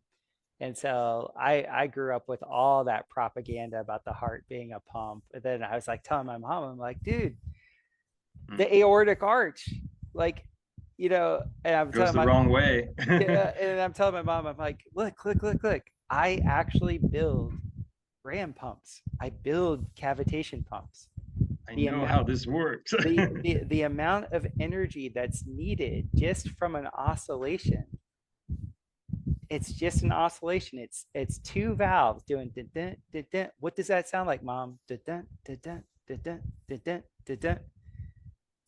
I mean, your whole career has been, doing stress tests and following the dun, dun, dun, dun, dun, dun, dun. Well, you're a Schaubergian also, and yes. I came across Schauberger after Guasp, and I came across Guasp after I'd already been finding these stones. Awesome. And when I saw him roll up the heart in this documentary about his life, and I saw the meeting point of those lines, I went, oh my God! I ran into the kitchen where I store these stones, and many of them had the curved lines in exactly the right place. So they already had the harp shape. They had the indentations for the blood vessel openings at the top. They were either indentations or they were creases, like pinched off openings, or actual openings where you could see inside, and some of them have chambers. And and it was just like there were so many things that were lining up. And then I started to look into Schauberger, and I learned about the vortexual flow. And so I did a video called Helical Hearts, Petrified Organs, and Synchronicities, because it was this nexus of all these different ideas that were coming together. Then I reached out to the foundation. I called up, and Guasp's wife answered the phone. She's still alive, and I was like, oh my gosh, I'm so thrilled to talk to you. And I'm a huge fan of your husband's work, and I made a bit of discoveries of my own that are loosely related. And I would love to get in touch with a cardiologist who, is sympathetic to his work, that would be open-minded enough to look at this stuff and consider the possibilities. And that's actually one of the reasons I reached out to Tom Cowan. He's the only person I've ever interviewed on my channel. There's loads of interviews of me talking about this stuff, but he was the first person I ever interviewed. And because he was into this stuff, and I had never heard him. He was coming from an anthroposophy perspective. He studied a lot of the work of Steiner, and I think he also mentioned Schauberger. But I read his book, Human Heart, Cosmic Heart, and I went straight to the index, because as soon as I got the book, I'm like straight to the index looking for Guasp's name in the index, and it wasn't there. And I'm like, and of course, in the years that followed, he heard about Guasp, and he learned about the myocardial ventricular band and all this. So he was totally on board with all of that. And he thought the things that I had to share with regards to the stones were incredibly fascinating, and that was definitely worth looking into. So he had a number of he had a guy that was one of Guasp's main students that he's had interactions with. So I'm still trying to get a contact for him, and just to continue it. But the wife gave me the name and number of the son, whose name was also Paco Guasp. Like he was junior. He was named after his father. And I called him up that same day, and I was like, hey, I love your dad's work. I'm interested in getting in touch with somebody, and I'd love to talk to you or somebody else about it. And he's like, well, I'm coming to your town today if you want to meet. Nice. So I had like 3 hours to arrange all of the stones, and I did a whole video about that called Son of a Titan. And I didn't film it, I didn't record it, because I was concerned you might think I was a little weird if I started to, hey, can I record this conversation? So I tell the tale of that event, that meeting, and it was very interesting. We discussed a lot of things. He was here for almost 90 minutes, and the whole thing was pretty puzzling for him. And he wasn't a cardiologist, and he was familiar with his dad's work to a degree, but we've never had any contact after. But it was a very very interesting exchange. I was building for the owner of what was it called? It was the only whole food supplement at the time, organic whole food supplement. I think God, I'm forgetting his name. The farm's name's Finca Luna Nueva, and he had a magazine there. It's like 2010, and it was talking about the spiral heart. And I didn't read an index. I didn't read to see who they were referencing. But I had been 3 years into studying Schauberger. And one of the big things with the over unity world is like understanding the difference between bioelectricity and the electricity that we use. And Over unity being free energy, right? For those who are familiar with the term. I'll never use the term free energy. I'm sort of it always takes work. You have to set up the system, but once the system's in place, then you don't have to fuel it. It's the example you brought up earlier. Like you take a potato, you plant the potato. That's all energy, right. And then the potato is going to give you more potatoes. Yeah. So that's the way nature is. Nature is all about signaling. So when you signal nature correctly, she signals you back with abundance. It's just that simple. And so Schauberger was emphatic that people didn't know what electricity was. And he was like, electricity is temperature differential. So I had been studying Ayurvedic massage, which, like I told you, is rebranded to polarity therapy. And what you learn in Ayurvedic massage is people have different doshas. And a dosha is a constitution. It's the energetic constitution of a person. So I'll massage this massive man that feels light as a feather because he's mainly air. Or I could touch, and you're a chiropractor, you feel this all the time. Or Yeah, I'll some touch, small people feel like they weigh literally a ton. right. You're And, just and, like and it trying makes to lift them. it makes no sense because you put them on a scale and then they weigh what they weigh. Like a 95-pound girl weighs 95 pounds. A 300-pound man weighs 300 pounds. But the way they feel, and I was first aware of this when I was in college because I pissed off a friend of mine that was a 275-pound defensive end, and I weighed 185 pounds at the time.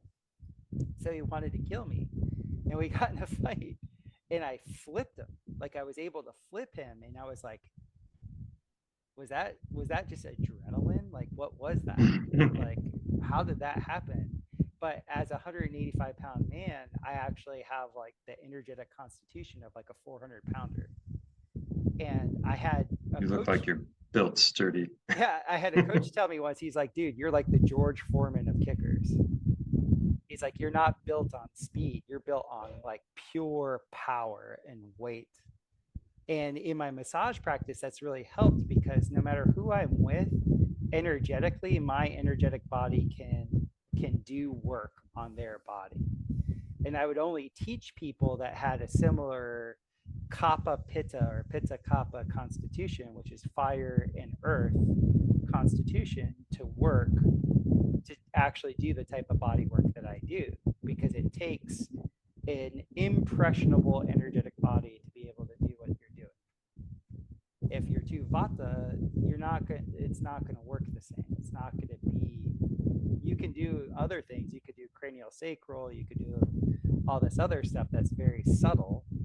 But what I'm doing is a little bit more gross. You know what I'm saying? And so you have these different densities, these different energetic densities that are expressed that are very tangible, but yet on the scales, it's not readable. That's an enigma. Yeah.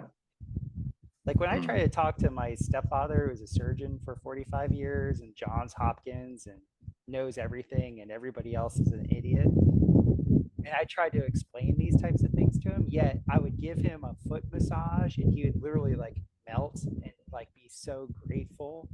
But yet I would start to talk to him about these types of things, and he was just like, oh, you're just an idiot. You're a massage therapist. You're some hippie in the tropics or whatever. I'm like, dude, like, come on. Like, what did you just experience? And yeah, so totally. I forget why I started to bring up the whole dosha and energy concept, because there was a train of thought that is significant to what we're speaking about right here. Shoot, I lost it. I lost why I actually brought that specific aspect up. We were talking about over unity. We were talking about putting in a little into nature, and the whole signaling mechanisms. Darn it, I lost it. No. I got too long-winded. I got to work on that. So happens to me all the time. So what I would like to kind of wrap this conversation up with, because we're going to have to do multiple. We're going to wear people's earballs out. So what I want to go down the imaginational lane here and think of what happened to create a river of hearts. It's not just in the river bottom is where you get a concentration of where you find these smooth stones, which we're told are made smooth by the river action, but they're found all over the valley. They're found buried in mud. Yeah. I understand. I'm trying to, for those people that only listen, I'm trying to impress upon them I can tie a whole bunch of threads together on this subject, because you've asked about petrification. We've talked about the trees. We've talked about the organs. You know, they're scalable also. Like this is one here. I've already shown the harp shape, and if you see, it's broken. So, and when you look at the, you know, inside, you can see the iron is in there, which is going to be your from the blood.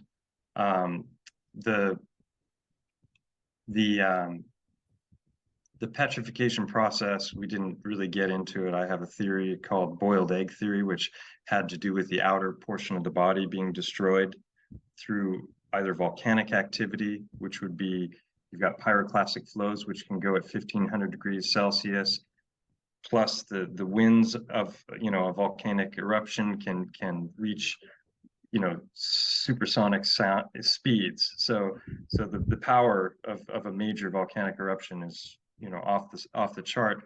That could totally be destroying the outer portion of the body while the organs are hardening. And why would they harden? I call it boiled egg theory, where the organ is surrounded in a protective fatty layer.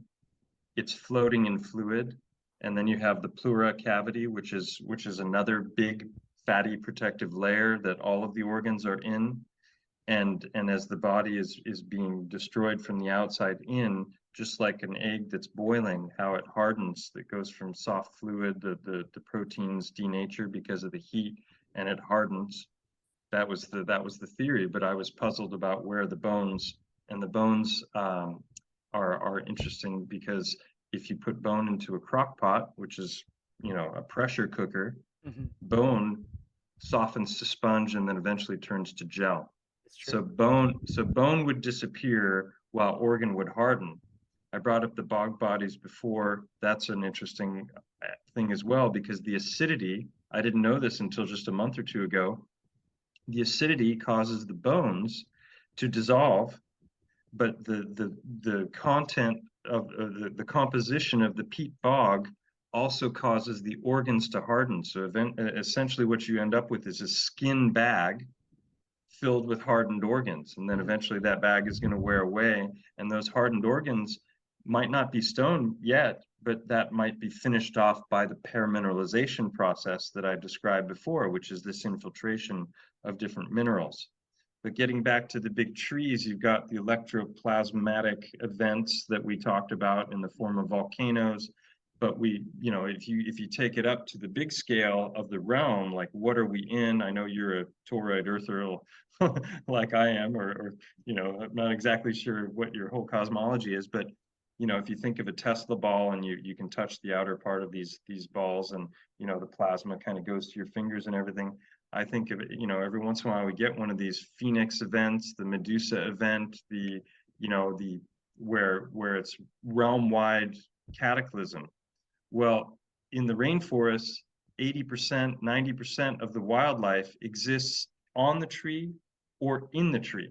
It's not on the ground, right? It's actually in the trees. So if you have these gigantic trees that reach up into the heavens, and you have some kind of a major plasmatic event, all of that wildlife that's up there is going to be closest to that event. And it's going to get hit first, just like, you know, the lightning rods on buildings and trees get hit. Like, you're not supposed to go. I also got really close to a lightning strike about a year ago. We were walking right at the base of Mont Go, the mountain, and this strike hit about 100 feet away from us, and it was the loudest sound I've ever experienced in my life. And we also wanted to just, like, you know, I didn't know then, you don't hang out by the trees. You know, we're like, you know, so we got lucky. We didn't, you know, the tree didn't get hit. But so there's so much power there that you know, interacts with our realm every now and again. Well, the Bible, and I'm not sure if it's the Bible, but some of these ancient texts talk about body parts raining down from the skies, and they talk about the stones will cry out. And so, you know, it's possible that all of those creatures that are up in the tree canopies just got that shit got hit, you know. And then it rained down petrified organs, and not just hearts. It's, people ask me, well, why just hearts? It's not just hearts. There's all kinds of stones out there that look exactly like kidneys, and they got little dimples right where the blood vessels go in and out of a kidney. You got rocks that look like livers. You've got all kinds of stones that the body produces in the form of gallstones, kidney stones. You've got bezoars. You've got all of these phenomenon that exist in the body in very large numbers. There's over 600 lymph nodes in the body, which is like a little mini organ also surrounded in a fatty sac. So one body could yield a shit ton of different stones potentially. And this is all based on science that we know of, not mainstream. I call it biogeology. The good title for this would be BioCharisma meets biogeology, because that's what we've been talking about, as all these different overlaps of what you're working with, what I've been looking at and finding. So just one last point in this whole thing of these great trees, clearly they were destroyed. They're not around anymore. Did they get cut down? That's my next video is addressing the whole felling titanic trees, like who cut them down, how, what technology was used. I've touched on it a little bit. Was it cut down, or were they destroyed through some kind of cataclysm? Did a great flood come and either through freezing or hot waters, did it cause the upper portion of the tree to die, and then the other upper portion above the water line is what decayed and decomposed, and that's why we get the flat tops, because below is stone and above wasn't. Mm-hmm. There's there's so many different theories, but the plasma thing is interesting because plasma hitting trees is going to transmute the elements. So this gets back to what you were talking about like 2 hours ago about this fly ash or whatever. It was the very rare thing. Mm-hmm. Well, maybe there was a whole lot more of it because those trees got hit with a whole lot more than 1800 degrees. You know right. What I mean? And they used all of that material to create all of our megalithic realm. And the further down you go, as we're seeing with, the works of people like Graham Hancock and all, and the stuff that Ben has been showing, the archivist, the further down you go, the more impressive all the architecture gets. Yes. It should be the other way around. We shouldn't be having the megalithic architecture below, right? Mm-hmm. And so clearly there was a magnificent realm that, who knows, there might have been 100 billion people living here wonderfully because they were working in harmony with nature and over unity in every way, shape, and form that they could, through their use of water and electric and all of this stuff. But the final point is that when that plasma hit those trees, if that's what happened, it would have transmuted many, many elements. And I think that's why we're finding the quartz, that if you go to Hangman's footage, quartz is the sap. And there's certain people out there that have a real problem with sap being quartz because they immediately default to sap is amber. That's what petrified sap is, amber. That's the mainstream narrative. But how many different types of sap are there? How many different kinds of trees? Each tree has 2 different kinds of sap, phloem and xylem. Each tree is going to have its own molecular composition of sap. And if you see the footage of Hangman 1128, you'll know that you've got the tree and you can see the sap running through it. Well, guess where they're getting gold and silver and all of these rare elements from? Opal. Opal is tree. Opal is coming from tree. Like, so much of what we, just think of as these things that came about through really, really long processes may have happened very, very quickly. And I've been theorizing for about 4 years now that volcanoes are the burned out tree stumps, right? That some of these elements either the tree already had uranium and plutonium and radium in it and was producing that through biological transmutation.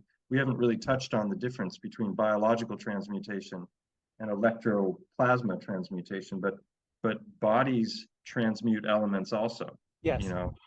An eggshell has more calcium in it than the chicken is consuming. Is eating, yeah. Yeah. So through biological transmutation, they might have been creating all of these rare minerals and different elements, or those trees are getting hit. Well, if they have the building blocks to create uranium, plutonium, radium, maybe that's what's going on deep down in the earth, is that burned out tree root structure is now smoldering and every once in a while percolates to the surface. And that would also explain lava tubes and their unusual shape, and they look very much like root structures. You've got, my last video was called, or no, second to last, was Spelunking Titanic Trees. Yes. Looking at the action adventure twins going down 500 feet and then through these snaking channels and another 500 feet down and through. It looks like root structures to me. It looks like they're going down through the insides of these titanic trees. So like you touched on before, everything is just like dovetailing in a way that it shouldn't if these were just crazy ideas. It's just one thing after another that all lines up in support of these crazy, crazy topics. I just had this great epiphany, and tell me what you think about it. Because my question has always been, why have the organism shrunk? Like if you had this megafauna and megaflora, now we don't. And the epiphany I just had was, oh, well, this is a fractal. And before, the realm was actually much larger. And now we're in the concentration phase. The known realm is much smaller. And so all the organisms are reflecting that. But during the maybe it's expanding and the bigger stuff is outside. That's another way to look at it. Because it's a very weird thing.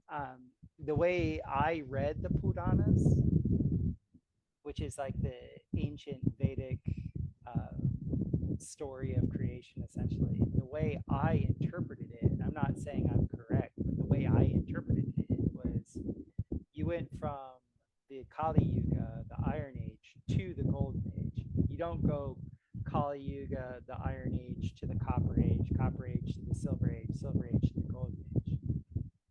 It goes, it's entropic. You start at the Golden Age and you go all the way down. And then it resets and you're back at the Golden Age.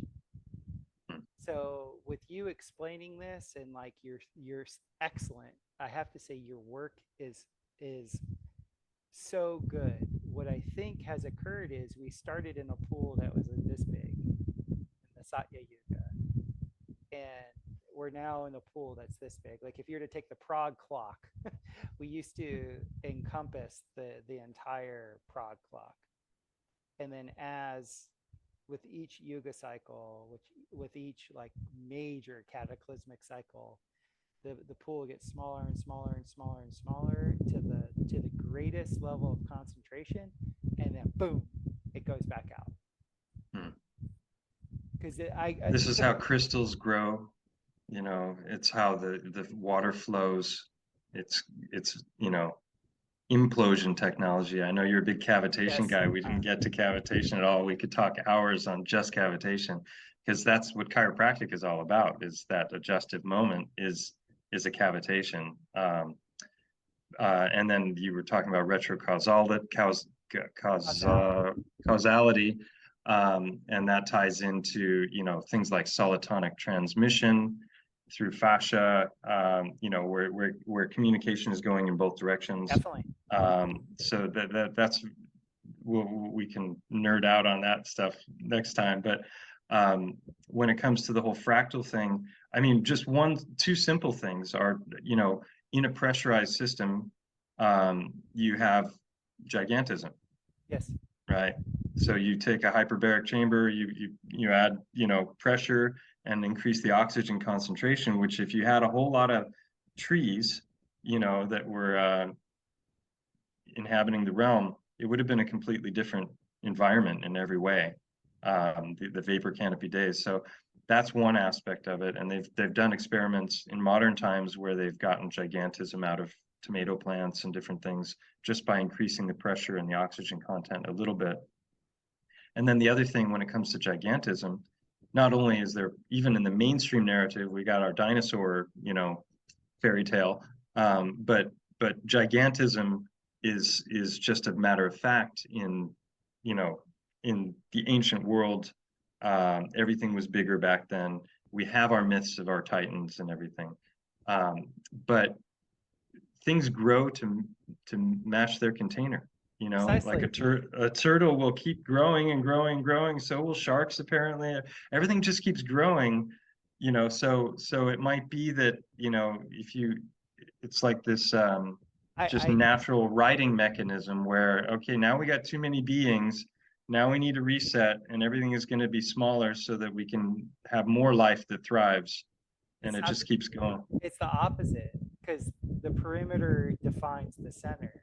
So it's not that there's too many beings. There's actually exactly, this whole thing is doing this, and it's going to go all the way to the 0 point, and then it's going to go back out. So I had never, this conversation gave me that piece of the puzzle, because, you know, my grandfather found on his farm in Tennessee in like 1925 or 30, something like that. They found a 50-foot skeleton. Like, I grew up, like, there was like, But that's impossible. like, yeah, giants. Yeah, there's giants. You know, I played football with men that were like, you know, giants. And so it's just like, yeah, there's giants. Like, so what? And so this Well, system, this is what's so beautiful about the work of Ben, is he shows that just 100 years ago, the narrative in the newspapers, in the mainstream zeitgeist, was that these things are a matter of fact, and it's not being spoken about like, you know, a National Enquirer article. This is just, you know, there's so much correlation, state to state, newspaper to newspaper, talking about the same phenomena over and over again, which is gigantism, skeletons, petrification. He's pulled up articles. This is all stuff that's come my way after the fact. That's just helped and supported what I was already reporting on, like petrified forests that they harvested because the trees contained 60% copper and 40% gold and 30% silver. I mean, these are huge, huge numbers. Like, oh, we were getting $15,000 to the ton from these petrified trees in silver 100 years ago. Well, what is that? That's like 15 million or 1.5 million or something today, you know, and that's from 1 ton. So where did all those materials go? I don't know, you know. It's well, like you'll like this fact. You'll like this fact because this might go in alignment with what you're talking about with your theory with the volcanoes. Back in 2008, I ran into these 4 elders that were completely analog at Tesla Tech, and they took a shine to Moshe and I at Tesla Tech, because Moshe is an alchemist and I'm sort of like a quasi alchemist. And this one gentleman, he kind of took me under his wing through snail mail, and he was essentially telling us that they convert magnetite into all precious metals. And they said, don't ever reduce it to platinum, because platinum is the biggest, it's the biggest unknown monopoly that's out there. Like, you just don't do that. If you do that, you're bye-bye. But they were saying that you mean they'll make you go bye-bye. Right. Right. And magnetite is the prima material. It's the black, it's the for those of you out there, magnetite, that, you know, we're told it's just iron oxide, but it's iron oxide with every other precious metal attached to it. And it comes from volcanoes. So wherever you have volcanoes, you have this reduction, this negrito reduction that's spewed out of, like, all the black sand beaches are always near volcanoes, and it's magnetite. And guess what? The magnetite has all the precious metals in it. So they at the end of my last video, it's called the Great Trees Made Gold. Exactly. At the end of that video, I show a black sand beach, and it's Dan Hurd, who's this prospector guy he's got like a 1.3 million subs or something on YouTube, and he shows these incredible sites. Well, he goes to this one beach where there are all of these garnets, I think. You know, these incredible gemstones are just like there by the millions, And when you look up and you see the area behind him that's all volcanic, it's got all of the micro layering, and it's got all the same breakdown of tree that you see in Hangman's videos. Hangman has shown very clearly that certain parts of the tree on certain kinds of tree become coal, and then coal, when heated enough, begins to vitrify and becomes obsidian. And it's just so obvious when you start to see that. It's like, what's the shape of the volcano? It just, the cinder cone could also be ancient mining waste in some circumstances. Giants, if you look at mining waste and slag heaps and everything, there's a lot of similarities, and so that could be a fractal level up with the giants doing their thing. But these trees are, it seems pretty obvious that volcanism and the great trees go hand in hand. So check it out, because a lot of people don't know this either. Guess what makes gunpowder? Carbon. So you have these explosions. So let's let's end this on this imaginal thing. You have a tree that's a few miles tall in a realm that's bigger, in a realm that, let's just say, is 3-4x the size of what we're aware of right now. So the storms are bigger.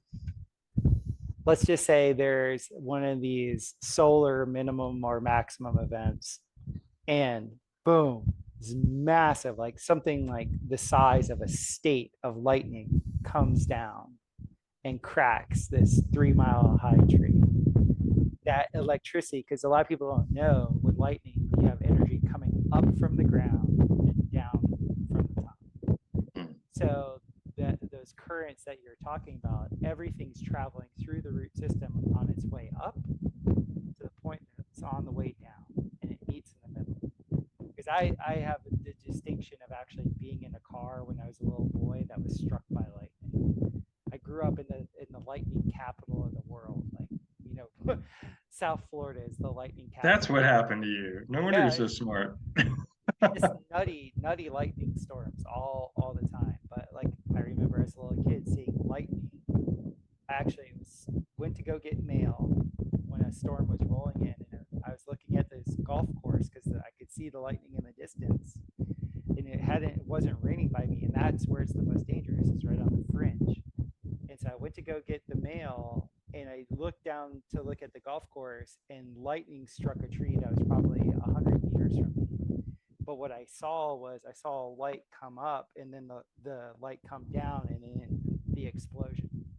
So imagine having a tree that was 3 miles high with that surge coming up and then the surge coming down at the same time. Boom! Instant gemstones, instant explosion, hearts raining, body parts raining, the whole thing. Then all the water that tree had been sucking up is turned to steam. Yep. And it's opening up those channels that reach down to the waters of the deep. So there's major flooding potential as well. And the deep waters are high mineral content, which ties into petrification very nicely, especially if there's heat involved. And the thing is, people don't understand this about steam. You take one drop of water, turn it to steam, it occupies 1,400 times the volume. I think it's 1,700. 1,700 times the volume. Yeah. So imagine you had a tree that was 3 miles high. Think about how many billions of gallons of water are instantly now steam. Yep. You're talking billions of gallons, cubic miles. And if we're in a container, what would that do to the pressure? Yeah. Dude, Mike, this has been awesome. Oh, one last thing, because you just touched on it. There's a guy who was getting a Lifetime Achievement Award in New York City for working on the mud flutter buildings, the old, turn of the century buildings that were tapping into all of this over Unity technology. And he was describing the heating and powering systems of these. I'll send you links, and you can maybe post it if you haven't seen this. It's absolutely amazing. This guy's receiving a Lifetime Achievement Award. He's the guy who knows more about these how this works than anybody else. And in fact, he's telling the story about how when things go wrong, other people have come in and they don't understand how the systems really work, and so they're like, this is weird, and they're trying to retrofit things, and they end up screwing it up even more. And in some cases, it leads to explosions because they get all kinds of different back pressure. And so he's telling these stories, but he starts talking about one of the ways that some of these buildings were powering themselves. And they would drive a shaft down deep into the earth. And obviously, the further down you go, the hotter it gets. So you get down to a point where it gets hot enough that you can boil water. So you're converting the water to steam, right? Then they have another shaft coming up, 1700 to 1 conversion. That vapor, that steam is coming up through the other shaft. They're using that to turn turbines. Yeah. And to heat the radiator systems through the whole buildings. Those buildings were completely self-sufficient, and that's without even looking at their electrical systems and the metallic tops and all the lines going down that are grounding into the earth and all of that stuff.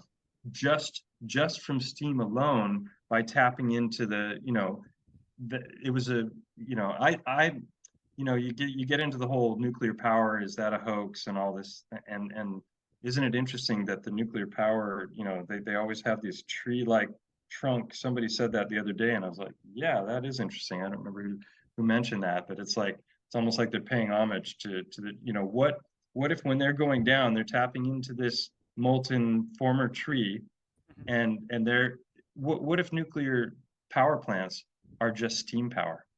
Yeah. They told us Fukushima was going to kill all the life in the Pacific.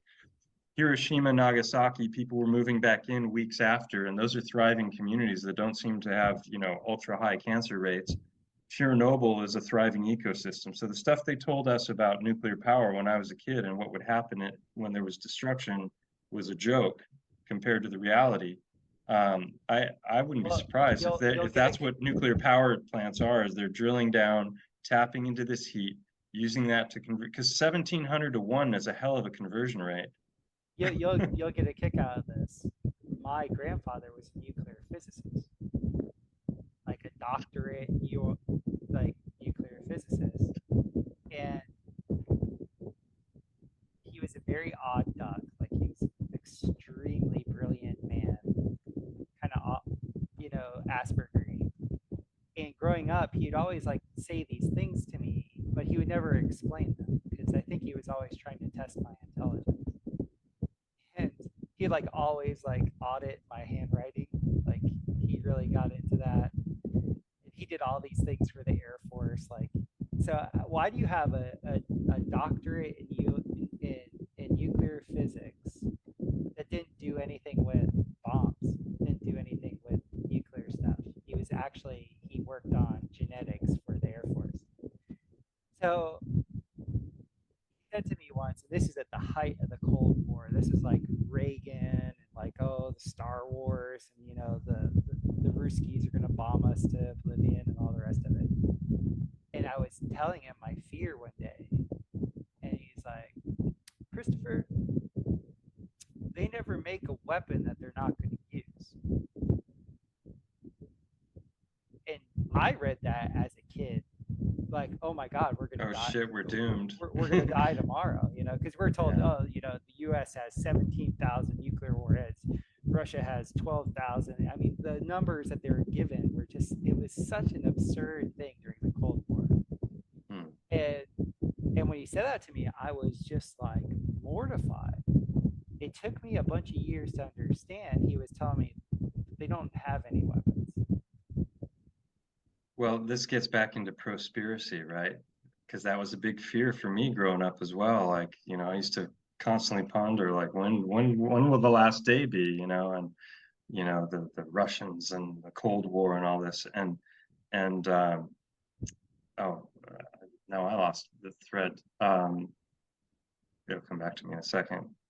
Prosperacy, that this idea that, I know what I was going to say, is that as I understand it, all of the physics involved in the whole nuclear power stuff is all based on Einsteinian physics, right? Garbage. And if you dig into Einstein, you realize what a fraud that guy was, and that it's all just narrative control once again.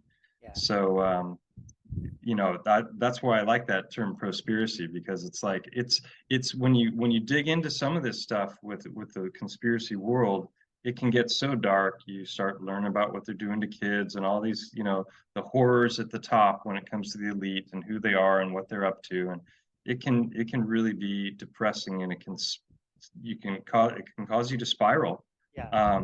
But there are lights at the end of the tunnel. The more you start to learn, the more of the fear porn that we're fed stops having any relevance to you in your life. And so that's a very positive thing, and hence the word prospiracy. I really think this realm, you get what you want. So you have people that want to be victims, and you have people that want to be victors. There's virtue or vice, there's victimhood or victorship. And I think people get exactly what it is that they want. And that sounds like very deterministic in a way, but I see it over and over again, because I've seen the contrast of when a client of mine will change their mind and their life changes instantaneously. And so it's been like, oh my goodness, like this realm is all about signaling. That's why the holographic aspect of it really, like Michael Talbot's work, really resonates with me, is because light is instantaneous. It's not, photons from one place to another, all is mind. One of the first Hermetic principles is like, it's not saying your mind. It's not saying like, oh, your mind has created everything. What it's saying is you are within the field of mind, which is everything. And depending on your intent, that's the whole reason why we're here, is to shape our intent towards being better, and having the hormetic stress of physicality to actually mold us in a way that makes our soul better. Like, dude, intent is everything. You can have people. Well, and that's another one of those things they're trying to program out of us by teaching us the world is mechanistic and reductionistic and all of these things, and it's like the ancients, you studied in the East, and consciousness precedes matter, and they tell us that consciousness is an epiphenomenon that arises when the system becomes sufficiently complex. Then throw in a little electricity like Frankenstein, and boom, there you've got consciousness. It's like, no, that's not how it works. And it comes down to, what is it, energy, frequency, vibration, and it's all, in my mind, it's all just one big gigantic cymatic utterance. First there was the word. Awesome. And the word was with God, and the word was God, and God moved upon the spirits of the water, and this ties into cavitation, it ties into sonoluminescence, star in a jar, the primer fields, all that stuff. All of those are empirical scientific experiments that just confirm what the ancients were telling us about the nature of reality, which has been drummed out of all of us, since we were pre-verbal. I'm in total agreement with you. Mike Wilkerson, this has been a blast. Everybody, you need to check out Stellium7. We're definitely going to have to wrap out some more. They're about to start a concert like real close to here. I totally forgot. It's Sunday Dance Church here. So, wonderful. Yeah. And one of the big octagon pavilions I built, they do Sunday Dance Church. So this is so fun. I'm so glad you reached out to me. I've been wanting to talk to you for a long time. So and your work, you initiated it. Your work is stellar, and I'm going to push a lot of people your direction. Thank you. And keep in mind, I might be wrong about it all. So same. If you send me an address, I'll drop that in the mail. I will.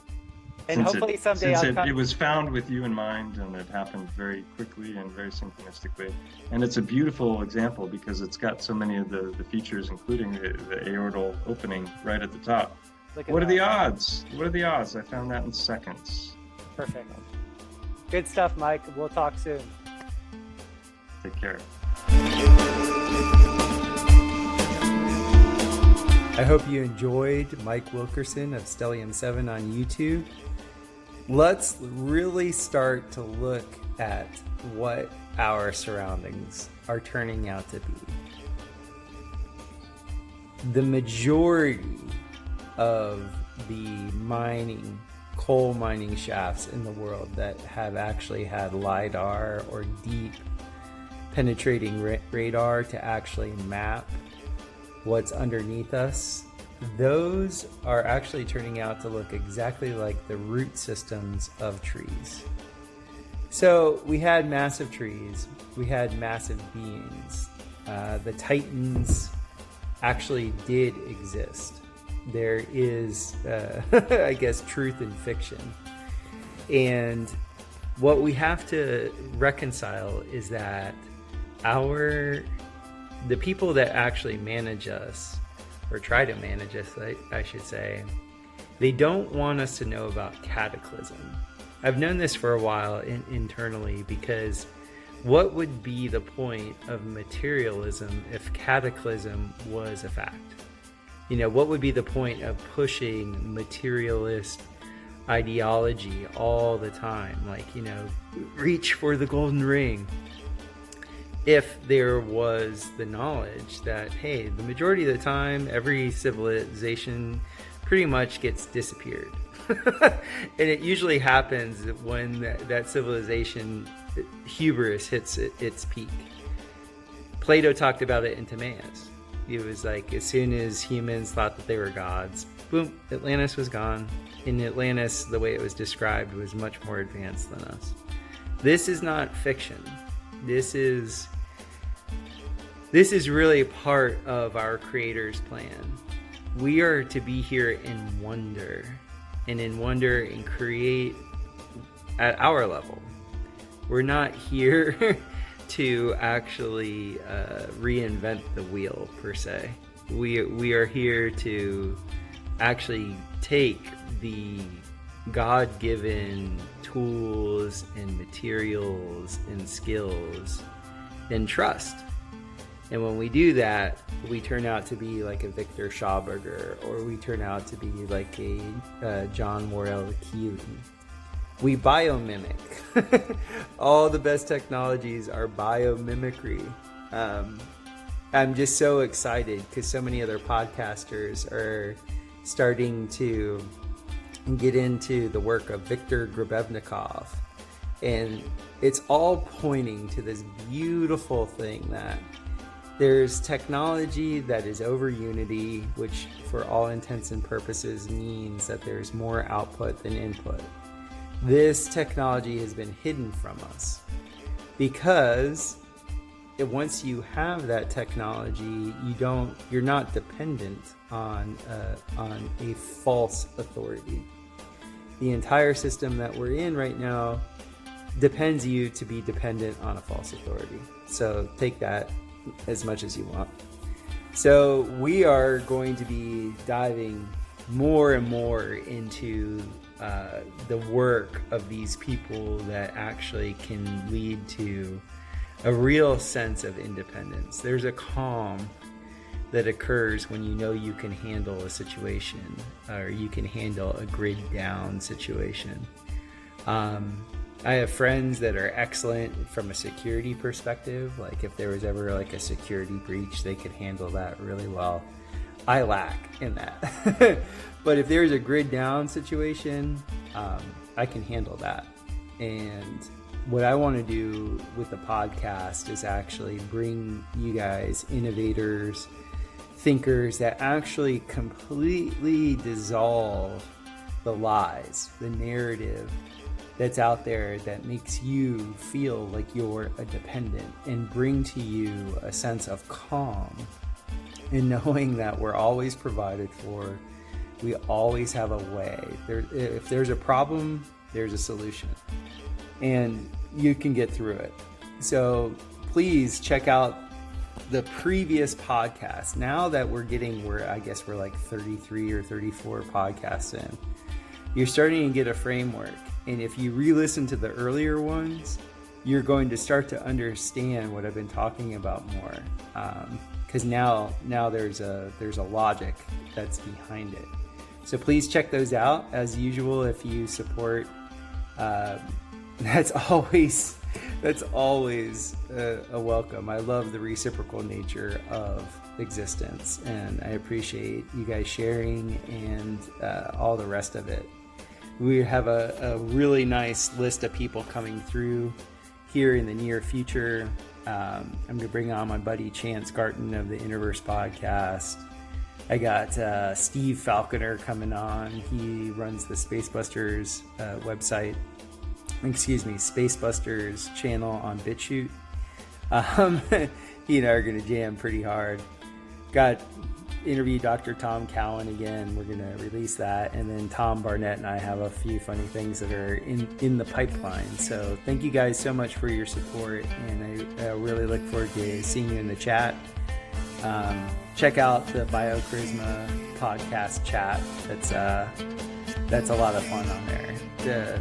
All the information that's being shared is excellent. And please share this with your friends. I like the numbers growing. I like more people diving into the crazy boat. So thank you again, and I'll see you next week. You ought to know. Well, now you ought to know by now.